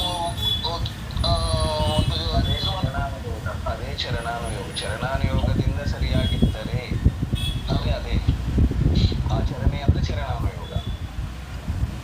ದೋಷಗಳಿದ್ರೂ ಕೂಡ ಅವರು ಸರಿಯಾಗೇ ಇರ್ತಾರೆ. ದೋಷಗಳಿದ್ರೆ ಅವರು ಅಲ್ಲ ಅಂತ ಅರ್ಥ ಅಲ್ಲ. ದೋಷ ಬೇರೆ. ದೋಷ ಗುಣಿದ ರೂಪದಿಂದ ಆಗಿ, ದೋಷ ಅಂದ್ರೆ ಗುಣಭ್ರಷ್ಟ ಆಗಿತ್ತು ಅಂದ್ರೆ ಅದು ಅಲ್ಲಿ ಗುಣ ಇಲ್ಲ. ದೋಷ ಇದೆ ಅಂದ್ರೆ ಗುಣ ಇದೆ. ದೋಷ ಬೇರೆ, ಭ್ರಷ್ಟತೆ ಬೇರೆ.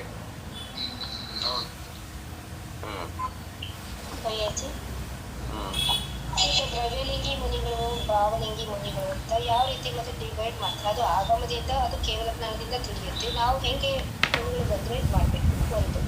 ಎರಡನೇದಾಗಿ ಎಲ್ಲ ಚಾರಿತ್ರ ಚೆನ್ನಾಗಿದೆ. ಅವರು ಈಗಿನ ಕಾಲಕ್ಕೆ ತಕ್ಕಂತೆ ಲ್ಯಾಪ್ಟಾಪ್ ಇಟ್ಕೊಂಡು ಆಗಮಶಾಸ್ತ್ರ ಗ್ರಂಥಗಳನ್ನೆಲ್ಲ ಅವರು ಅದರೊಳಗೆ ಹೆಚ್ಚಾಗಿ ಅಧ್ಯಯನ ಮಾಡೋದು ಮತ್ತು ಹೊರಗಡೆ ಎಲ್ಲ ಪ್ರಕಟ ಮಾಡಿಸೋದು ಅದೆಲ್ಲ ಪ್ರಯತ್ನದಲ್ಲಿ ಇರ್ತಾರೆ. ಇವ್ರನ್ನ ಯಾವ ರೀತಿ ನಾವು ತಿಳ್ಕೊಬೇಕು? ಒಂದು ಲೆಕ್ಕಾಚಾರ ಅದೇನೆ ಚರಣಾನುಯೋಗ. ಅವರಲ್ಲಿ ಚರಣಾನುಯೋಗ ಸರಿಯಾಗಿದೆ. ನಮಗೆ ಇರುವಂತ ಮೆಜರ್ಮೆಂಟ್ ಅದು ಒಂದೇ. ಯಾರೇ ಆದ್ರೂ ಗೃಹಸ್ಥರಾಗಿದ್ರು, ಅನುವೃತ್ತಿಯಾಗಿದ್ರು, ಮಹಾವೃತ್ತಿಯಾಗಿದ್ರು, ನಾವು ನೋಡ್ಲಿಕ್ಕೆ ಇರೋದು ಒಂದೇ, ಚರಣಾನುಯೋಗ. ಆಚರಣೆ ಸರಿಯಾಗಿದೆಯೋ ಇಲ್ಲವೋ, ಅವರಿಗಿರುವ ಮೂಲ ಗುಣಗಳು ಅವರಿಗಿದಾವೋ ಇಲ್ಲವೋ, ಸಮ್ಯಕ್ ದೃಷ್ಟಿ ಇದ್ರೆ ಎಷ್ಟು ಮೂಲ ಗುಣ ಇದಾವೋ ಇಲ್ಲೋ ಟೆಸ್ಟ್ ಮಾಡ್ರಿ. ಅನುವ್ರತಿ ಇದ್ರೆ 12 ವ್ರತ ಪಾಲಿಸ್ತಾ ಇದಾರೋ ಇಲ್ಲೋ ಟೆಸ್ಟ್ ಮಾಡ್ರಿ. ಆಮೇಲೆ ಮಹಾವ್ರತಿ ಇದ್ದಾರೆ ಅಂತಂದ್ರೆ ಅವರಿಗೆ ಹೇಳಿದಂತ ಮೂಲ ಗುಣಗಳಿದಾವೋ ಇಲ್ಲವೋ ಅಷ್ಟಂತ ನೋಡ್ರಿ. ಆ ಮೂಲ ಗುಣಗಳಿಲ್ಲ ಅಂತಂದ್ರೆ ನಾವು ಮುಂದಿಂದ ಹೇಳೋದಿಲ್ಲ, ಅದನ್ನ ನಿಮಗೆ ಬಿಟ್ಟು ವಿಚಾರ. ಮೂಲ ಗುಣಗಳಿದಾವು ಅಂತಂದ್ರೆ ಅವ್ರು ಯಾರಾದ್ರೂ ಆಗಿರ್ಲಿ, ಅಂತರಂಗದಿಂದ ಅದು ಅವರಿಗೆ ಬಿಟ್ಟ ವಿಷಯ, ನಾವು ಅವರಿಗೆ ತಲೆ ಬಾಗ್ಬೇಕು. ಇದಕ್ಕೊಂದು ಉದಾಹರಣೆ ಇದೆ. ಒಂದು ಉದಾಹರಣೆ ಹೇಗಿದೆ ಅಂತಂದ್ರೆ, ಮೊನ್ನೆ ಕಾಂಚನ್ ತಾಯಿಯವರು ಸೈನಿಕ್ ಚರಿತ್ರೆ ಹೇಳುವಾಗ ಒಂದು ಕಥೆ ಬಂದಿತ್ತಲ್ಲಿ. ಶ್ರೇಣಿಕ ಮಹಾರಾಜ್ ಅಂತ ಶಾಯಿಕ ಸಮ್ಯಕ್ ದೃಷ್ಟಿ ಜೀವದು, ಇನ್ನು ಒಂದೇ ಭಾವದಲ್ಲಿ ತೀರ್ಥಂಕರಾಗುವಂತ ಸಾಮರ್ಥ್ಯ ಇರುವಂತ ಜೀವ. ಆ ಜೀವ ಆ ರಾಜಮಾರ್ಗದಿಂದ ಬರುವಾಗ ಅವರನ್ನ ಪರೀಕ್ಷೆ ಮಾಡುವುದಕ್ಕೋಸ್ಕರ ಇಬ್ಬರು ದೇವರು, ಸ್ವರ್ಗದ ದೇವತೆಗಳು, ಒಬ್ರು ದಿಗಂಬರ ಮುನಿ ವೇಷದಲ್ಲಿ, ಇನ್ನೊಬ್ರು ಆರಿಕಾ ಮಾತಾಜಿ ವೇಷದಲ್ಲಿ ಬಂದಿದ್ರು ಪರೀಕ್ಷೆ ಮಾಡ್ಬೇಕು ಅಂತ. ಅವ್ರು ಏನ್ ಮಾಡ್ತಿದ್ರು ಅಂತಂದ್ರ, ಆ ವೃದ್ಧ ಮುನಿಯ ಅವಸ್ಥೆಯನ್ನ ಧಾರಣೆ ಮಾಡಿದ ವಿಕ್ರಿಯಾದಿಂದ ದೇವ, ಆ ಮುನಿ ಮಹಾರಾಜರು ಅಲ್ಲಿ ನದಿನೋ ಅಥವಾ ಒಂದು ಕೆರೆನೋ ಇತ್ತು, ಅಲ್ಲಿ ಮೀನು ಹಿಡಿಯುವುದಕ್ಕೋಸ್ಕರ ಕೂತಿದ್ರು ಮುನಿ ಅವಸ್ಥೆಯಲ್ಲಿ. ಆಮೇಲೆ ಅಲ್ಲಿ ಅವರ ಪಕ್ಕದಲ್ಲಿನೇ ಆರಿಕಾ ಮಾತಾಜಿಯ ವೇಷದಲ್ಲಿರುವ ದೇವತೆನೂ ಕೂತಿದ್ರು. ಅವರು ದೂರದಲ್ಲಿ ಸೈನಿಕ್ ಮಹಾರಾಜ್ ನೋಡಿದ್ರು, ಬಂದವರಿಗೆ ಮೊದಲು ವಿನಯದಿಂದ ನಮಸ್ಕಾರ ಮಾಡಿದ್ರು. ದೃಶ್ಯ ಏನಿದೆ, ಮೀನು ಹಿಡಿತಾ ಇದ್ದಾರೆ. ಆಮೇಲೆ ಬಂದು ಮೊದಲಿಗೆ ಏನ್ ಮಾಡಿದ್ರು, ಅವರು ನಮಸ್ಕಾರ ಮಾಡಿದ್ರು. ಹೇ ಪ್ರಭು, ಏನ್ ಮಾಡ್ತಾ ಇದ್ರಿ ಅಂದ್ರೆ ಹೇಳಿದ ಮಾತೇನಿದೆ ಅವ್ರದ್ದು ನಮಸ್ಕಾರ ಅಂತ ಮಾಡಿದ್ರು. ಮಾತೇನ್ ಹೇಳ್ತಿದ್ದಾರೆ, ಇದೇನ್ ನೀವು ಮಾಡ್ತಾ ಇದ್ದೀರಿ, ಈ ಪವಿತ್ರವಾದ ರೂಪ ಧಾರಣೆ ಮಾಡ್ಕೊಂಡು ನೀವೇನ್ ಇದನ್ನ ತಪ್ಪು ಕೆಲಸ ಮಾಡ್ತಿದ್ದೀರಿ, ಇದು ನಿಮ್ಗೆ ಯೋಗ್ಯ ಅಲ್ಲ ಅಂತ ಹೇಳ್ತಾರೆ. ಯಾರು ಹೇಳ್ತಾರೆ? ಸೈನಿಕ್ ಮಹಾರಾಜರು ಹೇಳ್ತಾರೆ. ಹೇಳಿದಾಗ, ಇಲ್ಲ ಇದೇನ್ ನಂದೇನ್ ತಪ್ಪಲ್ಲ, ನನ್ ಸಲುವಾಗಿ ನಾ ಹಿಡಿಯಕತ್ತಿಲ್ಲ, ಇಲ್ಲಿದಾರಲ್ಲ ಈ ಮಾತಾಜಿ ಗರ್ಭಿಣಿ ಇದ್ದಾರೆ, ಅವರಿಗೆ ಬಯಕೆ ಆಗಿದೆ, ಅದಕ್ಕೆ ಮೀನು ಹಿಡಿತಾ ಇದ್ದೇನೆ ಅಂತ ಹೇಳ್ತಾರೆ.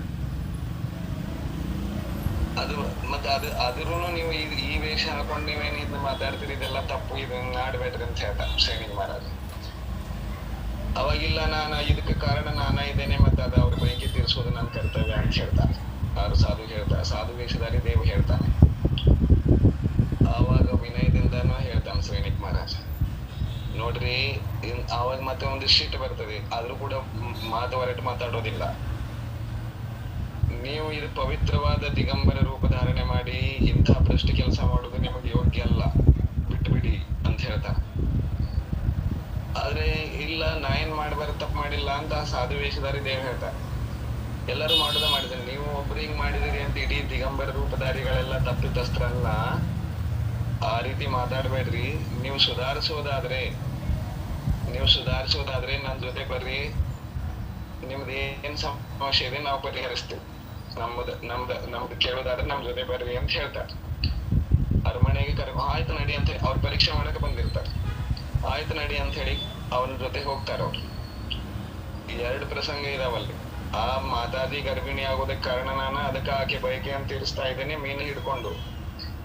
ಇದನ್ನ ಕೇಳಿದ ಮೇಲೂ ಅಲ್ಲಿ ವಿನಯ ತಪ್ಪಿಲ್ಲ ಶ್ರೇಣಿಕ್ ಮಹಾರಾಜ್ ಅಂತ. ಶಾಯಿಕ್ ಸಮ್ಯಕ್ ದೃಷ್ಟಿ ತೀರ್ಥಂಕರ ಪ್ರಕೃತಿ ಸತ್ತಾದಲ್ಲಿ ನಡೀತಾ ಇರುವಂತಹ ಜೀವದು. ಈ ದೃಶ್ಯ ನೋಡಿದ ಮೇಲೂ ಅಲ್ಲಿ ನಮಸ್ಕಾರ ನಡೀತಾ ಇದೆ. ಆಮೇಲೆ ಅರಮನೆ ಕರ್ಕೊಂಡು ಹೋಗ್ತಾರೆ ಎಲ್ಲಾ ಪುರೋಹಿತರು, ಆಮೇಲೆ ಮಂತ್ರಿ ಮಂಡಳಿ ಎಲ್ಲ. ಇದೆಂಥ ವಿಚಿತ್ರ ನೋಡ್ತಾ ಇದ್ದೇವೆ ನಾವಂತಾರ. ಶಾಯಿಕ್ ಸಮ್ಯಕ್ ದೃಷ್ಟಿ ಇಂಥ ಭ್ರಷ್ಟರಿಗೆ ನಮಸ್ಕಾರ ಮಾಡುದ.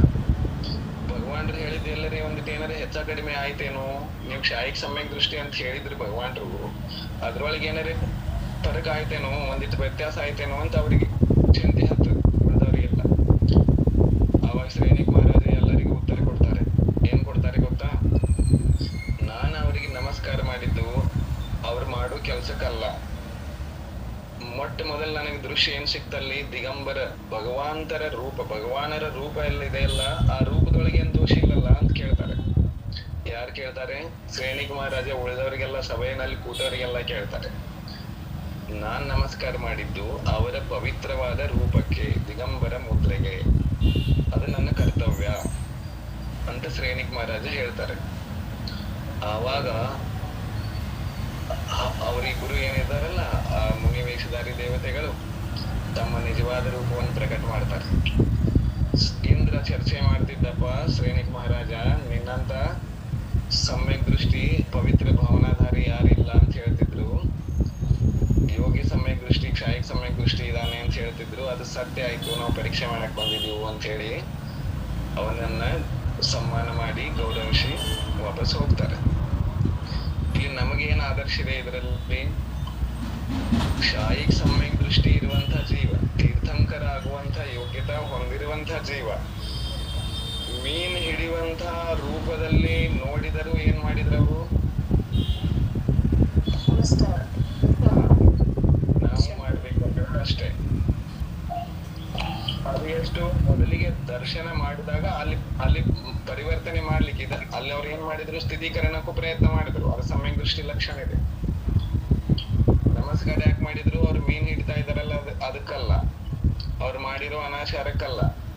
ದಿಗಂಬರ ಮುದ್ರೆ ಮುಂದೆ ಬಂದ್ರೆ ಮೊದಲು ಕೈ ಮುಗಿಬೇಕು, ಇದು ಕರ್ತವ್ಯ, ಸಮ್ಯಕ್ ದೃಷ್ಟಿ ಕರ್ತವ್ಯ.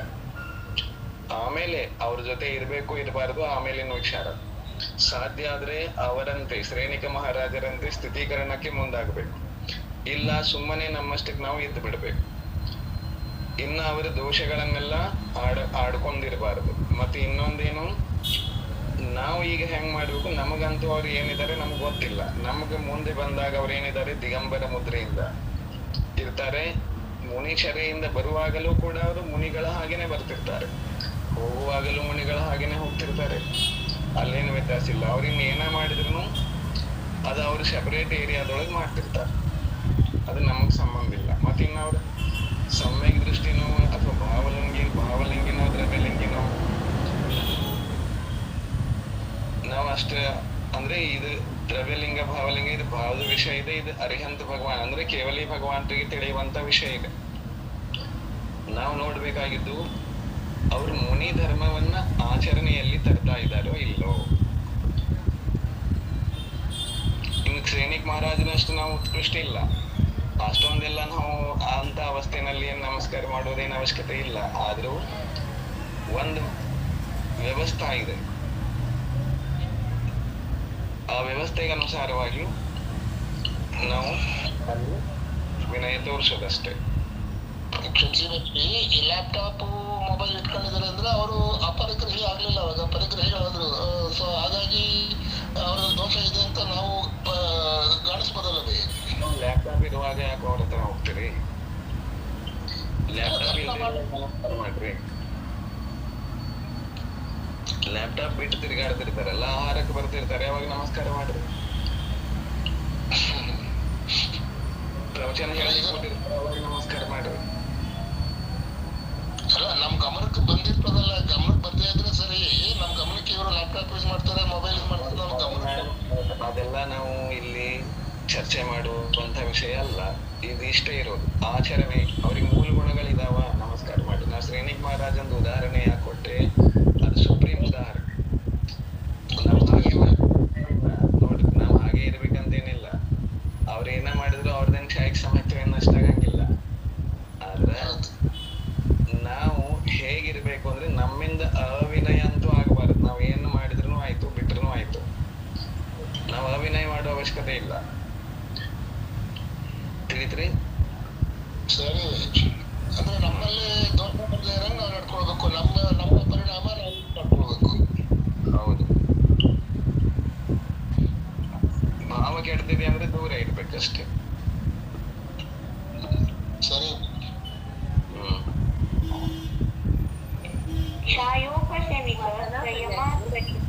ಅಕ್ಕ ವಂದನಾ ಭಯ್ಯಾಜಿ, ಈಗ ಪರೀಕ್ಷೆ ಮಾಡ್ಬೇಕು ನೋಡ್ಬೇಕು ಅನ್ನೋದ್ರಿಂದ ಹೆಚ್ಚಾಗಿ ಸ್ವಲ್ಪ ಪಾಲನೆ ಮಾಡೋರು ಆ ಪರೀಕ್ಷೆಯಲ್ಲಿ ಹೆಸರಿಡ್ತಾ ಹೋಗ್ಬಿಡ್ತಾರೆ. ಇದು ತಪ್ಪಲ್ವಾ ಭಯ್ಯಾಜಿ? ಮತ್ತೆ ನಾವು ಕರ್ಮ ಕಟ್ಕೊಳ್ತೇವೆ. ನೋಡ್ರಿ, ಶ್ರೇಣಿಕ್ ಮಹಾರಾಜ ಒಂದ್ಸರಿ ಬಂದ ತಕ್ಷಣ ಏನ್ ಮಾಡಿದ್ರು, ನಮಸ್ಕಾರ ಮಾಡಿ ಮುಗಿತಲ್ಲಿ ಕೆಲಸ ಅವ್ರದ್ದು.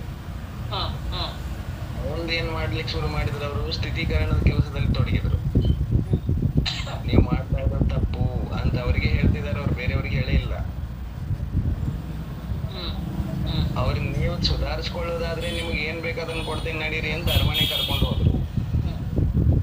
ಅದು ಸ್ಥಿತಿಗತಿ ಅವ್ರು ಸರಿ ಭಯ ನಮ್ಮನ್ನ ಪರೀಕ್ಷೆ ಮಾಡು ನೋಡು ಅಂತ ಇದು ಹೇಳ್ತಿರಲ್ಲ, ಅವಾಗ ಅದ್ ಮಾಡಕ್ ಹೋಗಿನೇ ಹೆಚ್ಚಿಗೆ ಆಗಿ ಹೋಗ್ಬಿಡುತ್ತೆ. ಅವ್ರಿಗೆ ನಿಮ್ಮ ಪರೀಕ್ಷೆ ಮಾಡೋದಂತಂದ್ರೆ ಹೇಗ್ ಮಾಡೋದು? ಅವ್ರನ್ನ ಹೋಗಿ ನೀವು ಹೀಗಾಗಿ ನೀವು ಹಾಗಾಗಿ ನೀವು ಇಲ್ಲ ಕೂತಿದ್ದೀರಿ ಇದೆಲ್ಲ ಮಾಡೋದು ಪರೀಕ್ಷೆ ಅನ್ನಂಗಿಲ್ಲ ಇದಕ್ಕ. ಈಗ ಸುಮ್ಮನೆ ನಿಂತ್ರಿ ಅಂದ್ರೆ ಅಲ್ಲಿ ಪರೀಕ್ಷೆ ಆಗಿ ಹೋಗ್ತಾರೆ ನಿಮ್ದು. ಅವ್ರು ಹೇಗ್ ಬರ್ತಾರೆ, ಹೇಗ್ ಹೋಗ್ತಾರೆ, ಹೇಗ್ ಕೊಡ್ತಿದ್ದಾರೆ, ಹೇಗ್ ಮಾತಾಡ್ತಿದ್ದಾರೆ ಇಷ್ಟು ನೋಡಿದ್ರೆ ಪರೀಕ್ಷೆ ಆಗೋದಿಲ್ಲ. ಅಷ್ಟರಲ್ಲಿ ಆಗುತ್ತೆ ಮುಗಿದು ಹೋಯ್ತು ಅದೇ ಪರೀಕ್ಷೆ. ಅವ್ರ ಗುರುವಿಗೆ ಯೋಗ್ಯವಾದ ಸ್ಥಾನದಲ್ಲಿ ಇದಾರೋ ಇಲ್ಲವೋ ಅಷ್ಟೇ, ಅದೇ ಪರೀಕ್ಷೆ. ಅದು ಹೌದು ಇಲ್ಲ ಆಯ್ತು ಮುಗಿತಲ್ಲಿ. ನೋಡಿದ್ರೆ ಯಾರು ಆಹಾರ ಕೊಡಕ್ಕೆ ನಿಂತ್ಕೊಳ್ಳಲ್ಲ ಭಯ್ಯಾಜಿ. ಆಹಾರ ಕೊಡದೆ ಇರೋದು ಅವ್ರದ್ದು ಅಂತರಾಯ ಕರ್ಮ ಇದೆ, ದಾನಾಂತರ ಇರುವುದೇ ಇದೆ, ಅದು ಕೊಡಂಗಿಲ್ಲ ಅವರು. ಮತ್ತೆ ಇನ್ನೊಂದು, ಒಂದ್ಸರಿ ಈ ಪ್ರಶ್ನೆಯನ್ನ ಪ್ರಮಾಣ್ ಸಾಗರ್ ಮಹಾರಾಜರಿಗೂ ಕೇಳಿದ್ರು. ಇವಾಗೆಲ್ಲ ಮುನಿ ಮಹಾರಾಜರಿಗೆ ಅಷ್ಟೊಂದು ಯಾರು ಗೌರವ ಕೊಡ್ತಾ ಇಲ್ಲ, ಇದು ಯಾಕೆ ಹಿಂಗ ಆಗ್ತಾ ಇದೆ ಎಲ್ಲ ಕೇಳಿದ್ರು ಅವರಿಗೆ. ಯಾಕ ಅಂತಂದ್ರೆ ಗುರು ಆಗಿರೋರು ಗುರುತ್ವವನ್ನ ಕಳ್ಕೊಂಡಿದ್ದಾರೆ. ಇದು ಒಂದು. ಯಾರ ಕರ್ತವ್ಯ ಮತ್ತೆ ಅವ್ರು ಗುರುತ್ವ ಕಳ್ಕೊಂಡಿದ್ದಾರೆ, ಅದಕ್ಕೆ ಗುರುವಿನ ಮಹಿಮೆ ಕಡಿಮೆ ಆಗ್ತಾ ಇದೆ. ಮತ್ತು ಉಳಿದವರೆಲ್ಲ ನಾವೇನಿದೆ ಗೃಹಸ್ಥರು ನಮ್ಮ ಕರ್ತವ್ಯಗಳನ್ನು ಮರ್ತಿದ್ದೇವೆ. ಇದು ಉತ್ತರ ಅವರಿಂದ ಬಂದಿತ್ತು. ನಾವು ನಮ್ಮ ಕರ್ತವ್ಯಗಳನ್ನು ಮಾಡ್ತಾ ಇದ್ರೆ ನಮ್ಮ ಮುಂದಿನ ಜನರೇಷನ್ ದಾರಿ ಕರ್ತವ್ಯವನ್ನ ಕಲಿಸಿ ಬಿಟ್ಟಿದ್ರೆ ಈಗ ಇವತ್ತಿನ ಪರಿಸ್ಥಿತಿ ಇದು ಬರ್ತಿರ್ಲಿಲ್ಲ. 3.5 ವರ್ಷ ಆಯ್ತು ಅಂತಂದ್ರೆ ಮುಗೀತು, ಅದಕ್ಕೊಂದು ಸೆಂಟ್ರಲ್ ಜೈಲಿಗೆ ಹಾಕ್ಬಿಡ್ತೇವೆ. ಎಲ್ಲಿ ತನಕ ಹಾಕ್ತೇವೆ ಗೊತ್ತಾ? ಎವರೇಜ್ 30 ವರ್ಷಕ್ಕೆ ಸಮೀಪಕ್ಕ ಹಾಕ್ತೇವೆ. ಮಿನಿಮಮ್ ಅಂದ್ರೂ 3.5 ವರ್ಷದಿಂದ 25 ವರ್ಷ ತನಕ, ಅಂದ್ರೆ 21-22 ವರ್ಷ ಅಂತೂ ಅದಕ್ಕೆ ಸೆಂಟ್ರಲ್ ಜೈಲ್ ತಪ್ಪಿದ್ದಲ್ಲ. ಅರ್ಥ ಆಯ್ತು ತಾನೆ ಸೆಂಟ್ರಲ್ ಜೈಲ್ ಅಂದ್ರೆ? ಗೊತ್ತಾಯ್ತು. ಎಜುಕೇಶನ್ ಹೌದು, ಕಾಲೇಜು ಅಂತ ಹೇಳ್ತೇವಲ್ಲ, ಅದು ಹೆಂಗ್ ಸೆಂಟ್ರಲ್ ಜೈಲ್ ಅಂತಂದ್ರೆ ಸೆಂಟ್ರಲ್ ಜೈಲ್ ಯಾರದೇ ಹೊರಗಿನವ್ರು ಬಂದ್ರೆ ನಾವು ಅಲ್ಲಿ ಅವ್ರ ಜೊತೆ ಮಾತಾಡ್ಲಿಕ್ಕೆ ಅಲ್ಲಿ ಜೈಲ್ನಲ್ಲಿ ವ್ಯವಸ್ಥೆ ಇರ್ತದೆ. ಆದ್ರೆ ಇಲ್ಲಿ ಹಂಗೂ ಇರಂಗಿಲ್ಲ. ಹಾಲಿಡೇ ಬಂದ್ರೆ ಟ್ಯೂಷನ್ ಕ್ಲಾಸ್ ಇದೆ, ಆ ಕ್ಲಾಸ್ ಇದೆ, ನಾವ್ ಅಲ್ಲಿ ಬರಕ್ ಆಗಂಗಿಲ್ಲ. 2 ದಿನ ನಿಂದ್ರಕ್ ಆಗಂಗಿಲ್ಲ. ಟೀಚರ್ ಬೈತಾರೆ, ಹೋಮ್ವರ್ಕ್ ಇದೆ, ಅವ್ರಿಗೆ ಇದನ್ನೆಲ್ಲ ಬೈಬೆಟ್ ಮಾಡಿಸ್ಬೇಕು. ಇದೆಲ್ಲ ಕಾರಣಗಳನ್ನ ತಂದೆ ತಾಯಿಗಳು ಕೊಟ್ಕೊಂಡ್ ಬಂದಿರ್ತಾರೆ. ಇನ್ನು ಯಾವ ಏಜ್ ಅಲ್ಲಿ ಅದಕ್ಕೆ ಜೀವನ ಅರ್ಥ ಆಗ್ಬೇಕಾಗಿತ್ತು, ಗೋಲ್ಡನ್ ಏಜ್ ಅಂತ ಯಾವ್ದು ಕರಿತೇವೆ, ಆ ಏಜ್ ಅಲ್ಲಿ ಅದಕ್ಕೆ ಅವ್ರ ಅಮ್ಮ ಅಪ್ಪ ಬಿಟ್ರೆ ಟೀಚರ್ ಇಷ್ಟನ್ನ ಬಿಟ್ರೆ ಅದಕ್ಕೆ ಬೇರೆ ಲೋಕನ ಗೊತ್ತಿಲ್ಲ. ಹೆಂಗ್ ಮಾಡೋದು, ಮುಂದೆ ಬದುಕೋದು. ಅದಕ್ಕೆ ಕರ್ತವ್ಯಗಳನ್ನು ಕಲಿಸಿದ್ದೀವಿ ಅಂತಂದ್ರೆ ಆಹಾರ ಕೊಡಾಕ್ ಬರ್ರಿ ಅಂತ ಹೇಳೋ ಪ್ರಶ್ನೆನೇ ಬರ್ತಿರ್ಲಿಲ್ಲ. ಕೆಲವು ಹುಡುಗರಿಗೆ ಏನಾಗ್ಬಿಡುತ್ತೆ ಗೊತ್ತಾ, ಬೆಲೆ ಬಂದು ಕೊಡ್ತಾ ಇರ್ತಾರೆ, ಮಾಡ್ತಿರ್ತಾರೆ. ಅಂದ್ರೆ ಕೆಲವು ನಿಮ್ಮರೆಲ್ಲ ಅದಕ್ಕಾರ ಬರ್ಲಿ ಅನ್ನೋದಕ್ಕೆ ಸ್ವಲ್ಪ ಇದು ಮಾಡ್ತಾರೆ. ಇನ್ ಕೆಲವರು ರೆಸ್ಟ್ರಿಕ್ಷನ್ಸ್ ಹೇಳ್ತಾರೆ, ನೀ ಹಂಗಿದ್ಯಾ, ಹೆಂಗಿದ್ಯಾ, ಬರಬೇಡ ನೀನು, ಕೊಡ್ಬೇಡ ನೀನು, ನಾವು ತಗೊಳ್ಳಲ್ಲ, ಹಿಂಗ್ ಪಾಲನೆ ಮಾಡ್ಬೇಕು ಅಂದ ತಕ್ಷಣ ಹುಡುಗರು ಎದ್ದೆ ಸ್ವಲ್ಪ ಬರೋದು ಬರಕ್ಕೆ ಹಿಂಗಾಗೋಗ್ಬಿಡ್ತಾ ಇದೆ. ಎರಡೂ ಇದೆ. ಆಹಾರ ಕೊಡೋದು ಅಂತಂದ್ರೆ ಸುಮ್ನೆ ಈ ತಟ್ಟೆಯಿಂದ ಎತ್ತಿ ಕೊಡೋದಲ್ಲ. ಯಾರೇ ಇಲ್ಲಿ ಅವ್ರು ಚಿಕ್ಕ ಮಕ್ಕಳಿದ್ರು ಕೂಡ ಒಂದು ಕ್ವಾಲಿಟಿ ಇದೆ. ಏನ್ ಕ್ವಾಲಿಟಿ ಇದಾವೆ? ಆಹಾರ ಕೊಡ್ಬೇಕು ಅಂದ್ರೆ ಏನಿರ್ಬೇಕು ನಮ್ಮ ಹತ್ರ? ಏನೂ ಇಲ್ಲ ಅಂದ್ರೆ ಏನಿರ್ಬೇಕು? ಅದೆಲ್ಲ ಸೆಕೆಂಡರಿ ಬಿಟ್ಬಿಡಿ, ಅದರಲ್ಲಿ ಅಡ್ಜಸ್ಟ್ಮೆಂಟ್ ಮಾಡ್ಕೋತಾರೆ ಅವರು. ಏನಿರ್ಬೇಕು? ಮಿನಿಮಮ್ ಏನಿರ್ಬೇಕು ಹೇಳಿ? ಆಹಾರ ಕೊಡ್ಲಿಕ್ಕೆ ಮಿನಿಮಮ್ ಎಲಿಜಿಬಿಲಿಟಿ ಏನಿದೆ?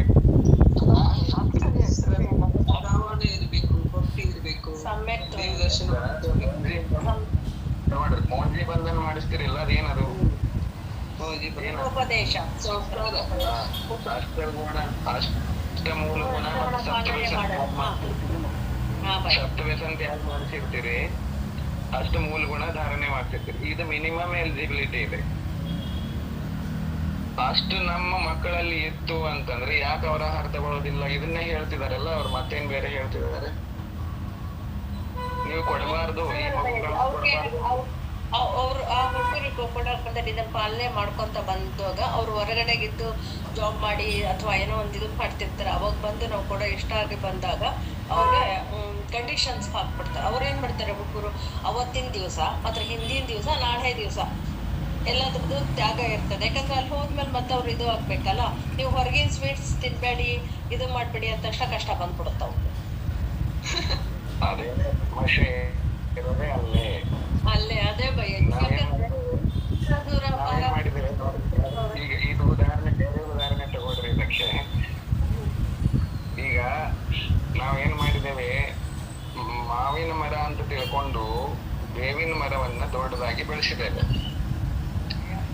ಬೇವಿನ ಮರ ಬೆಳೆದ ಮೇಲೆ ಅದು ಬೇವಿನ ಮರಕ್ಕೆ ಏನಾಗ್ತದೆ, ಮಾವಿನ ಮರಗಳನ್ನ ನೋಡಿ ನನಗೂ ಮಾವಿನ ಹಣ್ಣು ಬಿಡ್ಬೇಕು ಅಂತ ಆಸೆ ಆಗ್ತದೆ. ಆ ನನಗೂ ಮಾವಿನ ಹಣ್ಣು ಬಿಡ್ಬೇಕು ಅಂತ ಆಸೆ ಆದಾಗ ಅದು ಎಲ್ಲಿ ಉಲ್ಟಾ ತಲೆ ಕೆಳಗೆ ಮಾಡಿದ್ರು ಕೂಡ ಬೇವಿನ ಕಾಯಿನೇ ಬರೋದಲ್ಲಿ. ಬೇವಿನ ಕಾಯಿನೇ ಬಂದಾಗ ಅದು ಟೇಸ್ಟ್ ಕೈನೇ ಇರೋದು. ಅವಾಗ ಅದೇನ್ ಮಾಡತ್ತೆ, ಹಂಗೂ ಹಿಂಗೂ ಕಷ್ಟಪಟ್ಟು ಏನ್ ಮಾಡತ್ತೆ, ನನಗೂ ಮಾವಿನ ಹಣ್ಣು ಅಂತ ಕರೀರಿ ಅಂತ ಹೇಳಕ್ ಹೋಗುತ್ತೆ ಜನರ ಹತ್ರ. ಅವಾಗ ಏನ್ ಮಾಡ್ತಾರೆ ಜನರು, ಇಲ್ಲ ನೀವು ಬೇವಿನ ಮರನೇ ಇದೆಯಾ ಅಂತ ಹೇಳ್ಬಿಡ್ತಾರೆ. ನೀವ್ ಮಾವಿನ ಮರದ ಒಂದೆರಡು ಕ್ಯಾರೆಕ್ಟರಿಸ್ಟಿಕ್ಸ್ ತೋರಿಸು ಅಂತ ಹೇಳ್ತಾರೆ. ಜನ ಹೇಳ್ತಾರೆ, ನೀವ್ ಮಾವಿನ ಮರದ ತರ ಯಾವ್ದಾದ್ರು ಒಂದೆರಡು ಕ್ಯಾರೆಕ್ಟರಿಸ್ಟಿಕ್ ತೋರಿಸು, ಅಟ್ಲೀಸ್ಟ್ ಎಲೆಗಳನ್ನಾದ್ರೂ ಇಲ್ಲ ಕಾಯಿಗಳನ್ನಾದ್ರೂ ಇನ್ನಷ್ಟು ಕೊಡು, ಇಲ್ಲ ಸಿಹಿ ಏನೋ ಒಂದೆರಡು ಮಾಡಿ ಓಡಿಸು ಅಂತ ಹೇಳ್ತಾರೆ. ಅವ್ರು ಅದಕ್ಕೆ ಆಗೋದಿಲ್ಲ, ಅದಕ್ಕೆ ಸಿಟ್ಟು ಬರ್ತದೆ, ನನ್ನ ಮಾವಿನ ಮರ ಅಂತ ಒಪ್ಪಲಿಲ್ಲ.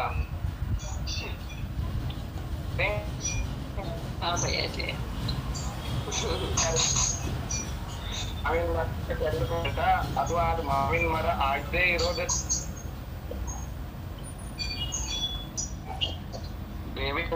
ಮಾವಿನ ಮರ ಅಂತ ಕರೀದೇ ಇರೋದು ಜನರು ತಪ್ಪ, ಅಥವಾ ಅದು ಬೇವಿನ ಮರ ಮಾವಿನ ಮರ ಆಗದೆ ಇರೋದು ತಪ್ಪ? ನಾವು ಬೆಳೆಸಿರೋದು ತಪ್ಪು, ನಾವು ತಪ್ಪೆ. ನಾವು ಮೊದಲು ನಮಗೆ ಯಾವ ಮರ ಬೇಕಾಗಿದೆ ಆ ಮರನೇ ಹಾಕ್ಬೇಕಾಗಿತ್ತಲ್ಲ. ಅಥವಾ ಕೃಷಿ ಮಾಡ್ಬೇಕಾಗಿದ್ರು ಅದು ಇನ್ನೂ ಎಳೆದಿರುವಾಗ ಕೃಷಿ ಮಾಡಿದ್ರೆ ಅದು ಯಾವ ಬೇಕೋ ಅದು ಫಲ ಕೊಡುತ್ತೆ. ದೊಡ್ಡದಾದ್ಮೇಲೆ ಕೃಷಿ ಮಾಡಿದ್ರು ಕೂಡ ಯಾವ್ದಾದ್ರು ಒಂದು ಟೊಂಗೆಗೆ ಮಾಡ್ಬೇಕಾಗತ್ತೆ, ಕಂಪ್ಲೀಟ್ ಗಿಡ ಕೃಷಿ ಆಗೋದಿಲ್ಲ ಅವಾಗ ದೊಡ್ಡದಾದ್ಮೇಲೆ. ಹೇಳಿದ್ರಿ ಉದಾಹರಣೆ ಚೆನ್ನಾಗಿದ್ದಾವೆ. ಐಡಿಯಾ ಬಂತ ಎಲ್ಲರಿಗೂ? ಇದು ಸೀರಿಯಸ್ ಗಂಭೀರವಾದ ವಿಷಯ ಇದೆ. ಎಲ್ಲರೂ ಮನಸ್ಸಿನಲ್ಲಿ ಯೋಚನೆ ಬರೋದೇ ಇದೆ. ಎಲ್ಲಿವರೆಗೂ ಸೈಲೆಂಟ್ ಆಗಿ ನಡೀತು. ನಮ್ಮಿಂದ ಮಗು ಬೇರೆ ಕಡೆಗೆ ಹೋಗಿ ಜಾಬ್ ಮಾಡ್ತಾ ಇದ್ದಾಗಿಂದ ಒಂದ್ ಸ್ವಲ್ಪ ಬದಲಾವಣೆ ಇದೆ. ಯಾಕಂದ್ರೆ ಟೈಮೇ ಸಿಗಲ್ಲ. ಒಂದ್ 3 ಹೊತ್ತು ಲ್ಯಾಪ್ಟಾಪ್ ಮೇಲೆ ಕುತ್ಕೊಳ್ಳೋದು, ಬಾ ಕೊಡು ಅಂತಂದ್ರೆ ಹಿಂಗೆ ಅವ್ರ ಕಂಡೀಷನ್ಸ್ ಹಾಕಿದ ತಕ್ಷಣ ಅವ್ನಿಗೆ ಹೆಂಗ್ ತಗೊಂಡ್ ಬರ್ಲಿ, ಹೆಂಗ್ ಹೇಳಿ ಅಂತ ಇದು ಆಗ್ತೈತೆ. ಯಾಕಂದ್ರೆ ನಾನೇ ಸರಿ ಇಲ್ಲ, ಯಾಕಂದ್ರೆ ನಾನೇ ಚಾರಿತ್ರ ರೂಪದಲ್ಲಿ ಸರಿ ಮಾಡ್ತಿಲ್ವೇನೋ ಅನ್ನೋದು ಒಂದು ಬಿಗ್ ಕ್ವಶನ್ ಮಾರ್ಕ್. ಇಲ್ಲ ಅದೇ ನೋಡ್ರಿ, ಇಲ್ಲ ಈಗ ಇದು ವಿಷಯ ಇದೇ ಸಂಬಂಧಿತ ವಿಷಯ ಇದ್ರೂ ಕೂಡ ಸ್ವಲ್ಪ ವಿಷಯ ಬೇರೆ ಇರೋದ್ರಿಂದ ಏನಾಗತ್ತೆ, ಸಂಕ್ಷಿಪ್ತವಾಗಿ ತಿಳ್ಕೊಂಬಿಡಿ. ಇದೇನು ಅಂತಂದ್ರೆ, ಈಗ ನಾವ್ ಏನ್ ಮಾಡ್ಬೇಕಾಗಿದೆ, ಆಲ್ಮೋಸ್ಟ್ ನಾವು last line, boundary line cross ಮಾಡಿದ್ದೇವೆ ಎಲ್ಲರೂ ಕೂಡ. ಬೌಂಡ್ರಿ ಲೈನ್ ಕ್ರಾಸ್ ಮಾಡಿದ ಮೇಲೆ ನಾವ್ ಇನ್ನು ಮತ್ತೆ ಅದನ್ನ ಬೌಂಡ್ರಿ ಒಳಗ್ ತಂದು ಬೌಂಡ್ರಿನಲ್ಲಿ ಅದಕ್ಕೆ ಆಟ ಕಲಿಸಿ ಆಟವನ್ನ ಗೆಲ್ಸ್ಕೊಂಡ್ ಬರೋದು ಅಂದ್ರೆ ಅಷ್ಟು ಸುಲಭದ ಮಾತಿಲ್ಲ, ಅದು ಸಾಧ್ಯನೂ ಆಗೋದಿಲ್ಲ ಸದ್ಯದ ಮಟ್ಟಿಗೆ. ಅಟ್ಲೀಸ್ಟ್ ಇನ್ ಯಾವ ಕಂಟ್ರೋಲ್ದೊಳಗೆ ಇದಾವಲ್ಲ ಅವಾಗನ್ ಬೌಂಡ್ರಿ ಲೈನ್ ಕ್ರಾಸ್ ಆಗದಂತೆ ಎಚ್ಚರ ವಹಿಸೋದೇ ಈಗಿರುವಂತ ದಾರಿ. ಅದೇ ವೃತೋಪದೇಶ ಕೊಡ್ತಿದ್ದೆಲ್ಲ ಪಾಲನೆ ಮಾಡ್ತಾನೆ, ವೈರುಧ್ಯ ಮಾಡಕ್ ಹೋಗ್ತಾನೆ, ಎಲ್ಲ ಮಾಡ್ತಾನೆ, ಆಹಾರ ಕೊಡಕ್ ಮಾತ್ರ ಹಿಂದೆ ಹೋಗ್ತಾನೆ. ಅದು ಯಾಕಂದ್ರೆ ನಾನು ನೋಡ್ರಿ, ಈಗ ನೀವು ಒಂದ್ ವಿಷಯ ಹೆಂಗಿದೆ ಅಂತಂದ್ರೆ, ನೀವು ಒಂದು ಹುಲಿಯನ್ನ ತಗೊಂಡ್ ಬಂದು ಅದಕ್ಕೆ ಬಹಳ ಚಿಕ್ಕ ವಯಸ್ಸಿಂದಾನೇ ಅದಕ್ಕೆ ಹಾಲು ಕುಡಿಸೋದ್ ಅಭ್ಯಾಸ ಮಾಡಿದ್ರಿ ಅಂದ್ರೆ ಅದು ಮುಂದೆ ಮಾಂಸ ತಿನ್ನೋದಿಲ್ಲ, ಅದು ಬೇಟೆ ಆಡೋದನ್ನ ಮಾಡ್ತಿರ್ತದೆ ಅದು. ಅದೇ ದೊಡ್ಡ ಹುಲಿ ಅಂತಂದು ವೆಜಿಟೇರಿಯನ್ ಮಾಡ್ಲಿಕ್ಕೆ ಸಾಧ್ಯನಾ? ಇಲ್ಲ ಇಲ್ಲ ಇಲ್ಲ. ಇದು ಕನ್ನಡದಲ್ಲಿ ಒಂದು ಗಾದೆ ಮಾತು ಕೂಡ ಇದೆ, ಪೋಷಣೆ ಮಟ್ಟಿ ಮರವಾಗಿ ಬಟ್ಟೈತೆ ಅಂತ. ಅದೇ ಅದೇ ಅದಕ್ಕೆ ನಾವು ಏನ್ ಮಾಡ್ಬೇಕಾಗಿದೆ, ನಾವು ಮತ್ತೆ ಮಕ್ಕಳು ಎಲ್ಲಾ ಮಕ್ಕಳದು ಯಾವ್ಯಾವ 3.5 ವರ್ಷ 4 ವರ್ಷಕ್ಕೆ ಏನ್ ಸೆಂಟ್ರಲ್ ಜೈಲಿಗೆ ಹೋಗಿದಾವಲ್ಲ, ಅವ್ ಯಾವ ಮಕ್ಕಳದು ಏನು ತಪ್ಪಿಲ್ಲ. ಯಾಕೆ ತಪ್ಪಿಲ್ಲ ಅಂದ್ರೆ ಅದ್ ಹೆಂಗಿದೆ ಅಂತಂದ್ರೆ ನಾವು ಏನ್ ಅವ್ರಿಗೆ ಇಂಟೆನ್ಷನ್ ಕೊಟ್ಟಿದ್ದೇವೆ ಅದನ್ನ ಮಾಡ್ತಿದ್ದಾರೆ ಅವರು. ಕಂಪ್ಲೀಟ್ಲಿ ಅದನ್ನೇ ಮಾಡಿದ್ದಾರೆ. 1 ಪಾಯಿಂಟ್ ದಷ್ಟು ಹೇರಾಫೇರಿ ಮಾಡಿಲ್ಲ. ನಮ್ಗೆ ಅವ್ರ ತಲೆ ತುಂಬಿದ್ದೇನು, ನೀ ಚೆನ್ನಾಗಿ ಓದ್ಬೇಕು, ದೊಡ್ಡ ಜಾಬ್ ಮಾಡ್ಬೇಕು, ಆಮೇಲೆ ಫಾರಿನ್ಗೆ ಹೋಗ್ಬೇಕು, ಇತ್ಯಾದಿ ಇತ್ಯಾದಿ, ಚೆನ್ನಾಗಿ ದುಡ್ಡು ಸಂಪಾದನೆ ಮಾಡ್ಬೇಕು. ಇಷ್ಟು 4-5 ಪಾಯಿಂಟ್ಗಳನ್ನ ಬಿಟ್ರೆ ನಾವು ಅವ್ರಿಗೆ ಏನೂ ಹೇಳ್ಕೊಟ್ಟಿಲ್ಲ. ಅದಕ್ಕೆ ಅವ್ರು ಅದನ್ನ ಜೀವನ ಪರ್ಯಂತ ಚಾಚು ತಪ್ಪದೆ ಮಾಡ್ತಿದ್ದಾರೆ. ಎಲ್ಲಿ ಬೇಕಾದ್ರೂ ನೋಡ್ರಿ, ಇದನ್ನ ಬಿಟ್ರೆ ಬೇರೆ ಏನಾರೇ ಮಾಡ್ತಿದ್ದಾರೆ ಏನವರು ನೋಡಿ ಹೇಳ್ತಾರೆ. ಈ ವಿಷಯದಲ್ಲಿ ಅವ್ರ ತಂದೆ ತಾಯಿ ಆಗ್ಲಿ, ದೊಡ್ಡವರಾಗ್ಲಿ, ಟೀಚರ್ಗಳಾಗ್ಲಿ ಏನ್ ಹೇಳಿದ್ದಾರೆ ಅದನ್ನೇ ಮಾಡ್ತಿದ್ದಾರೆ. ಒಂದೇನ್ ಮಿಡಲ್ ಏಜ್ ಜನರೇಷನ್ ಇದೆ ಅಲ್ಲ, ಆ ಜನರೇಷನ್ ಅಕ್ಯುರೇಟ್ ಅವ್ರಿಗೆ 4 ವರ್ಷದಿಂದ ಕಿವಿ ಮೇಲೆ ಏನ್ ಬಿದ್ದಿದೆ ಅದನ್ನೇ ಇವತ್ತಿಗೂ ಮಾಡ್ತಿದ್ದಾರೆ. ದುಡ್ಡು ಅಂತ ಹೇಳಿದೇವೆ, ದುಡ್ಡು ಗಳಿಸ್ತಿದ್ದಾರೆ. ಜಾಬ್ ಮಾಡು ಅಂತ ಹೇಳಿದೇವೆ, ಜಾಬ್ ಮಾಡ್ತಿದ್ದಾರೆ. ನೀವು ಗುರು ಹಿರಿಯರಿಗೆ ವ್ಯವಸ್ಥೆ ಮಾಡ್ಬೇಕು, ವಯಸ್ಸಾದ ಕಾಲದಲ್ಲಿ ಅವ್ರ ಜೊತೆ ಇರ್ಬೇಕು, ಮುನಿ ಮಹಾರಾಜರಂದ್ರೆ ಹೀಗಿರ್ತಾರೆ, ಇದನ್ನೆಲ್ಲಾ ಕಲಿಸ್ಕೊಟ್ಟಿದ್ರಿ ಆ ವ್ಯವಸ್ಥೆ ಇವಾಗ ನೋಡ್ಲಿಕ್ಕೆ ಸಿಗ್ತಿತ್ತು ನಮಗೆ ಎಲ್ಲರಿಗೂ ಕೂಡ. ಪ್ರತಿ ಒಂದು ಜೀವದ್ದು ಇದು ಪ್ರಶ್ನೆ ಇದೆ. ಇವತ್ತು ಯಾರ್ಯಾರು ಬೌಂಡ್ರಿ ಲೈನ್ ನಲ್ಲಿ ನಿಂತಿದ್ದಾರೆ, ಆಯುಷ್ಯದ ಬೌಂಡ್ರಿ ಲೈನ್ ನಲ್ಲಿ ನಿಂತಿದ್ದಾರೆ, ಅವ್ರ ಎಲ್ಲರದು ಇದು ಭಾವನಾ ಇದೆ, ಯಾಕೆ ಹಿಂಗಾಗಿದೆ ಅಂತ ಅನ್ನೋದೇ ಅವ್ರ ಪ್ರಶ್ನೆ ಇದೆ. ಅವ್ರಿಗೆಲ್ಲರಿಗೂ ಉತ್ತರ ಇದೆ. ನಾವ್ ಏನ್ ಟ್ರೈನಿಂಗ್ ಕೊಟ್ಟಿದ್ದೇವೆ ಅವರಿಗೆ ಅದನ್ನೇ ಅವ್ರು ಮಾಡ್ತಿದ್ದಾರೆ, ಇಷ್ಟೇ, ಬೇರೆ ಏನೋ ಅವ್ರು ಮಾಡಿಲ್ಲ. ಎಷ್ಟು ಪ್ರಾಮಾಣಿಕವಾಗಿ ಬೆಳೆದಿದ್ದಾರೆ ಅಂದ್ರೆ ಎಲ್ಲರೂ ಕೂಡ ಈ ಮಿಡಲ್ ಇದ್ದವರು ಅಷ್ಟು ಪ್ರಾಮಾಣಿಕವಾಗಿ ಬೆಳೆದಿದ್ದಾರೆ. ಅವ್ರಿಗೆ ಏನ್ ಗೈಡೆನ್ಸ್ ಇವರೆಲ್ಲ ಮುಂದೆ ಇರಲ್ಲ. ಜೀವನೋಪಾಯಕ್ಕೆ ಹೇಗೆ ಬಯ್ಯಾಜಿ? ಅವಾಗ ಏನ್ ಮಾಡ್ಬೇಕು? ಅವಾಗ ಹೇಗೆ ಅವ್ರ ಹಾದಿಗೆ ತಗೊಂಡ್ ಬರ್ಬೇಕು? ಈಗ ನೀವ್ ಹೇಳಿದ್ದು ಸರಿ, ಮನ್ಸಿಗೆ ಒಪ್ಪುತ್ತೆ, ಎಲ್ಲ ಆಗುತ್ತೆ. ಮುಂದೆ ಹೇಳಿ, ಮುಂದಿನ ಜೀವನ ಹೇಗೆ ಹೇಳಿ? ಈಗ ನನ್ಗೆ ಎಷ್ಟೋ ಜನ ಪ್ರಶ್ನೆ, ನೀವು ಇಷ್ಟೊಂದು ಕಂಡೀಷನ್ಸ್ ಹಾಕಿದ್ರೆ ನಿಮ್ಮ ಮಗನಿಗೆ ಹೇಗ್ ಮದ್ವೆ ಆಗುತ್ತೆ? ನೀವೇ ಸ್ಟ್ರಿಕ್ಟು, ಒಂದೇನೋ ತಿನ್ನಂಗಿಲ್ಲ, ಒಂದು ಮಾಡಂಗಿಲ್ಲ, ಒಂದ್ ತರಂಗಿಲ್ಲ. ನೀವು ತಿಳ್ಕೊಳ್ರಿ, ನೀವು ಮಾಡ್ಕೊಳ್ರಿ. ಹಿಂಗಾಗ್ಬಿಟ್ಟಿದೆ ಬಯ್ಯಾಜಿ. ಅದೇ ನನಗೆ ಆ ಮಗನಿಗೆ ಬೇಸರ ಕೆಲಸ ನೋಡಪ್ಪ. ಇಂಡಿಪೆಂಡೆಂಟ್ ಸಬ್ಜೆಕ್ಟ್ ಅಲ್ಲ. ಈಗ ನೀವು ನಿಮ್ಮ ಜನರೇಷನ್ ಇದೀರಿ ಅಂದ್ರೆ ಒಂದ್ ನೀವು ಒಬ್ರು ಇದೀರಿ ಅಂತಂದ್ರೆ ನೀವು ಒಬ್ಬರ ಬದಲಾಗಿದ್ರಿ ಅಂತ ಎಲ್ಲಾದ್ರೂ ನಾವು ಹೇಳಿದ್ದೇವೆ? ನಾವು ಎಲ್ಲೂ ಒಂದ್ ಕಡೆನೂ ಇಲ್ಲ. ಪೂರ್ಣ ಜನರೇಷನ್ ಮಾಡಿದ್ದೇ ಇದನ್ನೇ. ಈಗ ನೀವು ಒಬ್ಬರಿಗೆ ಎಲ್ಲರಿಗೂ ನಿಮಗೇನು ಈಗ ಅರ್ಥ ಆಗ್ತಿದೆ ಅದು ಉಳಿದವರಿಗೆ ಅರ್ಥ ಆಗಿಲ್ಲಲ್ಲ. ರನ್ನಿಂಗ್ ರೇಸ್ ಅಲ್ಲಿ ಎಲ್ಲರೂ ಸೇರಿ ನಿಂತಿದ್ದೇವೆ, ಎಲ್ಲರೂ ಓಡ್ತಾ ಇದ್ದೇವೆ. 1 ಕಿಲೋಮೀಟರ್ 2 ಕಿಲೋಮೀಟರ್ ಓಡಿದ ಮೇಲೆ ಅದು 2 ಕಿಲೋಮೀಟರ್ ಬೌಂಡ್ರಿ ಇದೆ ಅಂತ ತಿಳ್ಕೊರಿ, ಒಂದು ಸರ್ಕಲ್ ಇದೆ. 1 ಕಿಲೋಮೀಟರ್ ಓಡಿದ ಮೇಲೆ ನನಗ್ ಗೊತ್ತಾಯ್ತು ನಾವು ಓಡಿದ್ದು ಬೇರ್ತಪ್ಪ ಅಂತ ಹೇಳಿ. ಮತ್ತೊಬ್ಬರಿಗೆ 1.5 ಕಿಲೋಮೀಟರ್ ಓಡಿದ ಮೇಲೆ ಗೊತ್ತಾಗ್ತದೆ, ಇನ್ನೊಬ್ಬರಿಗೆ 2 ಕಿಲೋಮೀಟರ್ ರೌಂಡ್ ಆದ್ರೂ ಗೊತ್ತಾಗೋದಿಲ್ಲ. ಮಧ್ಯದಲ್ಲಿ ಹೋಗಿ ಒಬ್ಬರಿಗಿಬ್ಬರಿಗೆ ಅರ್ಥ ಆಯ್ತು ಅಂದ್ರೆ ಉಳಿದವರಿಗೆಲ್ಲ ನನಗೆ ಅರ್ಥ ಆಗಿದೆ ಅವರಿಗೆ ಅರ್ಥ ಆಗ್ಬೇಕು ಅಂದ್ರೆ ಅದು ಸಾಧ್ಯ ಇಲ್ಲ. ಸರಿ ಇದೆ. ಹಾಗಾಗಿ ಓಡ್ಬಿಟ್ಟಿದ್ದೇವೆ. ಇನ್ ಹೆಂಗ್ ಮಾಡುದು ಹಂಗ ಇದ್ದದ್ರಲ್ಲಿ ಹೆಂಗಾದ್ರೂ ಅಡ್ಜಸ್ಟ್ ಮಾಡ್ಕೊಂಡು ಬಡ್ದಾಡ್ಕೊಂಡು ಸರಿ ಮಾಡ್ಕೊಂಡು ಹೋಗೋದಷ್ಟೇ. ಅನ್ನೋದು ಬರುತ್ತೆ ಅನ್ನೋ ಇಲ್ಲಿ ನಮ್ದು ಪ್ರಯತ್ನ. ಹೌದು, ಪಾತ್ರತೆ ಅನ್ನೋದು ಆ ಜೀವಕ್ಕೆ ಇರ್ಬೇಕಲ್ವ. ಪಾತ್ರತೆ ನಮ್ಮ ಹೇಗೆ ನಮ್ಮ ಮಹಾವೀರ್ ಭಗವಂತನಿಗೆ ಅವರ ಪೂರ್ವಜನ್ಮದಲ್ಲಿ ಆಯ್ತು ಆ ರೀತಿ. ನಿಮಗೊಂದು ಸಣ್ಣ ಉದಾಹರಣೆ ಕೊಡ್ತೇನೆ. ಈಗ 2-3 ವರ್ಷ ಆಚಾರ್ಯ ಮಹಾರಾಜರು ಇದ್ರಲ್ಲ, 4-5 ವರ್ಷ ಹಿಂದಿನ ಘಟನೆ ಹೇಳ್ತೇನೆ ನಿಮಗೆ. ಒಬ್ರು ಚಾರ್ಟರ್ಡ್ ಅಕೌಂಟೆಂಟ್ ಮತ್ತ ಆ ಹುಡುಗನಿಗೆ ಮದುವೆ ಮಾಡಿದ್ರು. ಅವರು ಸುಮಾರು ಮದುವೆಗಿಂತ ಮುಂಚೆನೂ ಕೂಡ ಫಾರಿನ್ ಅಲ್ಲಿ ಇದು ಬಂದ ಹುಡುಗ ಆತ.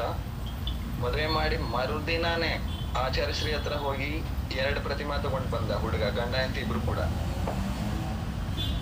ಚಾರ್ಟರ್ಡ್ ಅಕೌಂಟೆಂಟ್ ಇದ್ದಾರೆ, ಇವತ್ತಿಗೂ ಆ ದಂಪತಿ ಇದ್ದಾರೆ.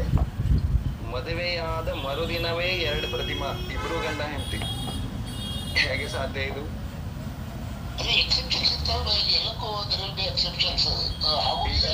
ನೋಡ್ರಿ, ನಮ್ ಪುರಾಣ ಗ್ರಂಥಗಳೇನು ಓದ್ತೀವಲ್ಲ ಇವೆಲ್ಲ ಎಕ್ಸೆಪ್ಷನಲ್ ಕೇಸೇ, ಯಾವ ಕಾಮನ್ ಅಲ್ಲವು. ಆದ್ರೆ ಅದರಿಂದ ಬರುವಂತ ರೂಲ್ ಇದಾವಲ್ಲ, ಅವು ಕಾಮನ್ ರೂಲ್ ಇದಾವ.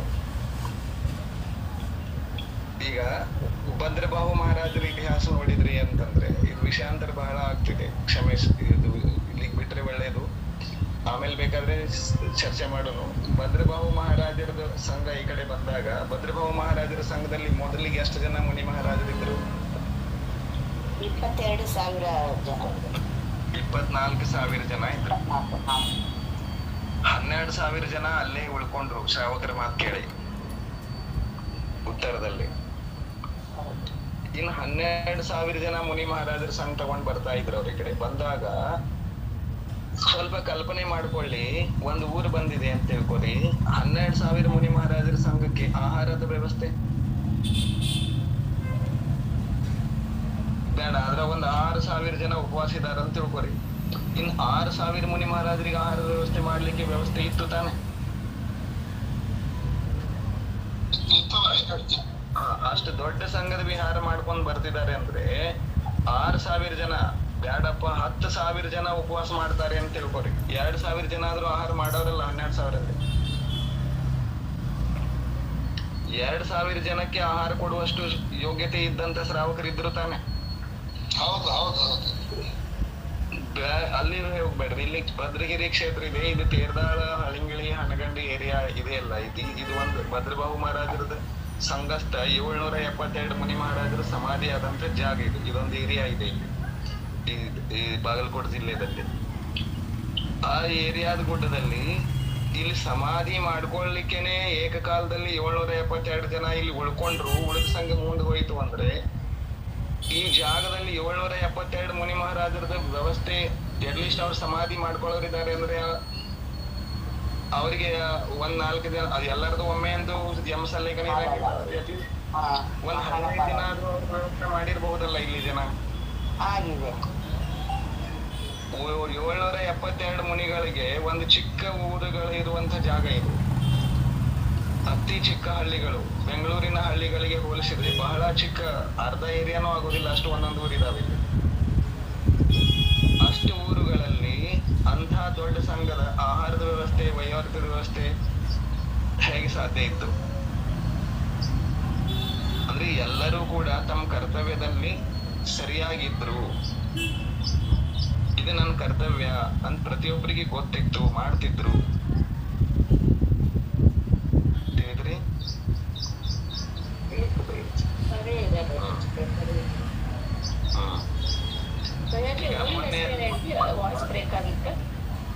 ಮಾತಾಜಿ ಅವ್ರದ್ದು ಒಂದು ಆಕ್ಸಿಡೆಂಟ್ ಆಯ್ತು, ಎಲ್ಲರಿಗೂ ಗೊತ್ತಿದೆಯಲ್ಲ.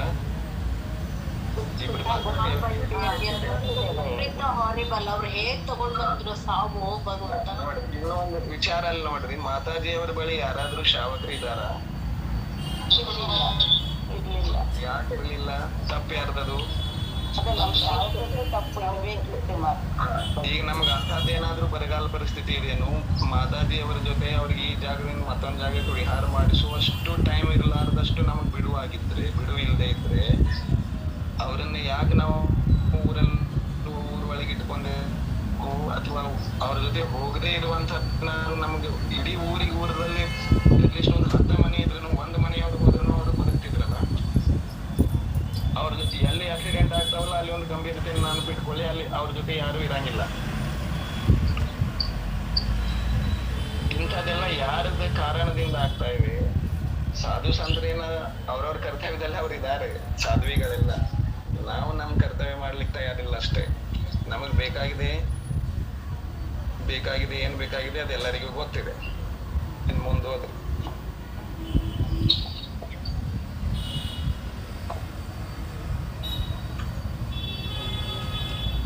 ಹೋದ್ರಿ ಸಮಯ ಆಗಿದೆ.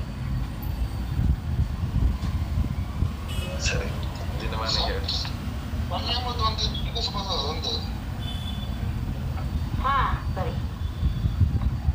ಶಾಯೋಪಶಮಿಕ ಸಂಯಮ ಭಾವ, ಅನಂತಾನುಬಂಧಿ ಮತ್ತು ಅಪ್ರತ್ಯಾಖ್ಯಾನ ವರ್ಣರೂಪ 8 ಕಷಾಯಗಳ ಉದಯ ಅವಿಕ್ಷಯ ಮತ್ತು ಸರ್ಧವಸ್ಥಾರೂಪ ಉಪಶಮನವಾದಾಗ ಮತ್ತು ಪ್ರತ್ಯಾಖ್ಯಾನವರ್ಣ ಕಷಾಯದ ಉದಯ ಹಾಗೂ ಸಂಜ್ವಲನ ದೇಶಘಾಟಿ ಕಷಾಯಗಳ ಸ್ಪರ್ಧಕಗಳ ಉದಯ ಮತ್ತು ಯಥಾಸಂಭವ ನೋ ಕಷಾಯಗಳ ಉದಯವಿದ್ದಾಗ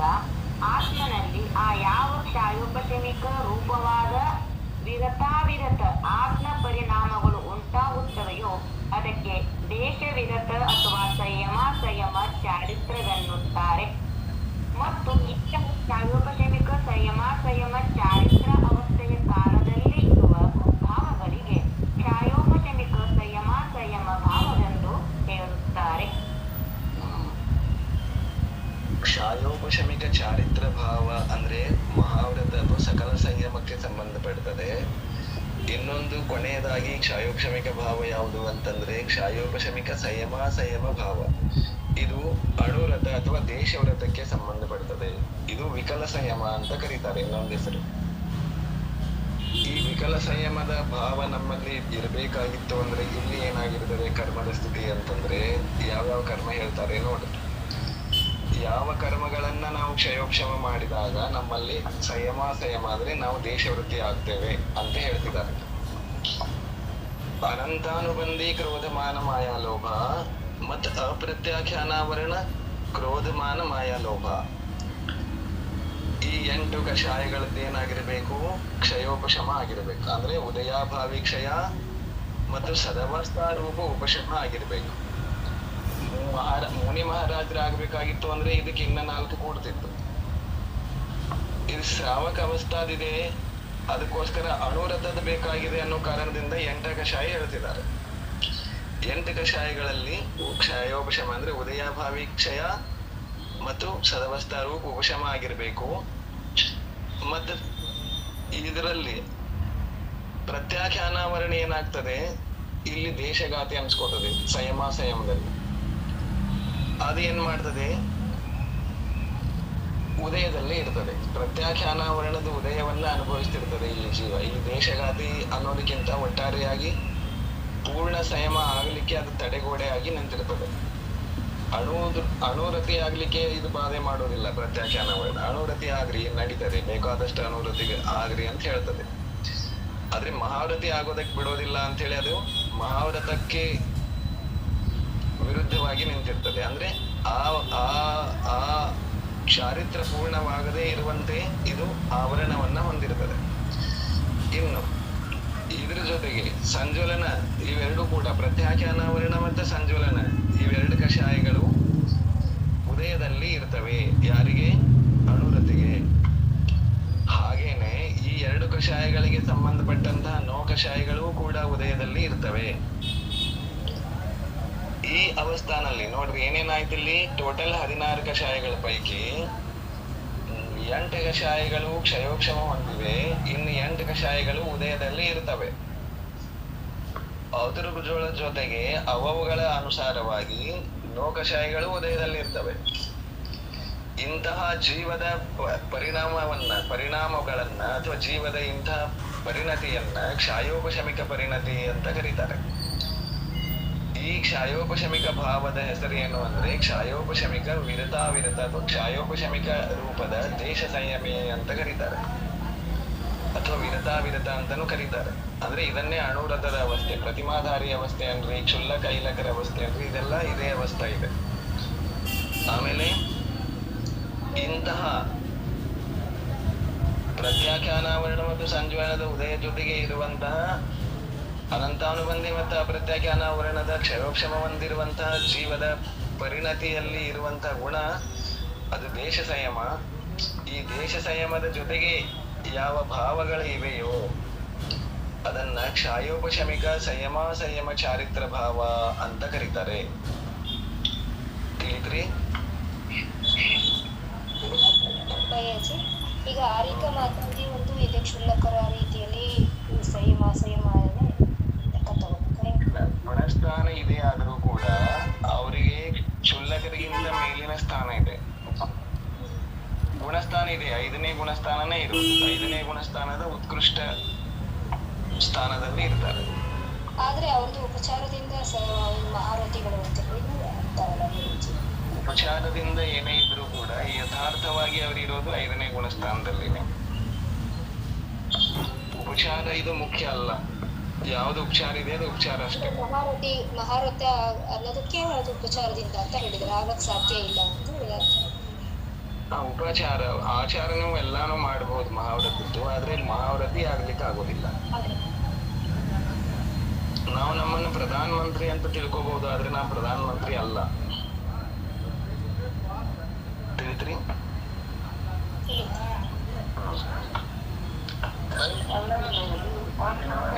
ಮಾತಾಡಿಯವ್ರಿಗೂ ಪ್ರತ್ಯೇಕ ಅವ್ರಿಗೆ ಲಕ್ಷಣ ಆಗಲ್ಲ.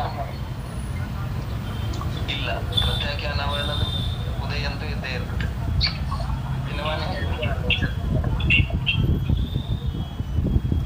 ಸಿರಿಜಿಣವಾಣಿ ಜಗ ಕಲ್ಯಾಣಿ ಜಗಜನ ಮದತಮ ಮೋಹರಿ ಜನಮಣ ಹಾರಿ ಕಣಹರ ಹಾರಿ ಜನ್ಮ ಜರಾ ಭವರೋಗ ಹರಿ ತಿಥಯ ರಾಣಂ ದಿವ್ಯ ಝುಣಿಂ ಜೋ ಪಡಯಿ ಸುಣಯಿ ಮಯ್ಯೆ ಧಾರಯಿ ನಾಣಂ ಸುಖಮಣಂತಂ ಧರ್ಯ ಸಾಸದ ಮುಖ ಪದಂ ಪಾವಯಿ ಸಾಸದ ಮುಖ पदम पावई।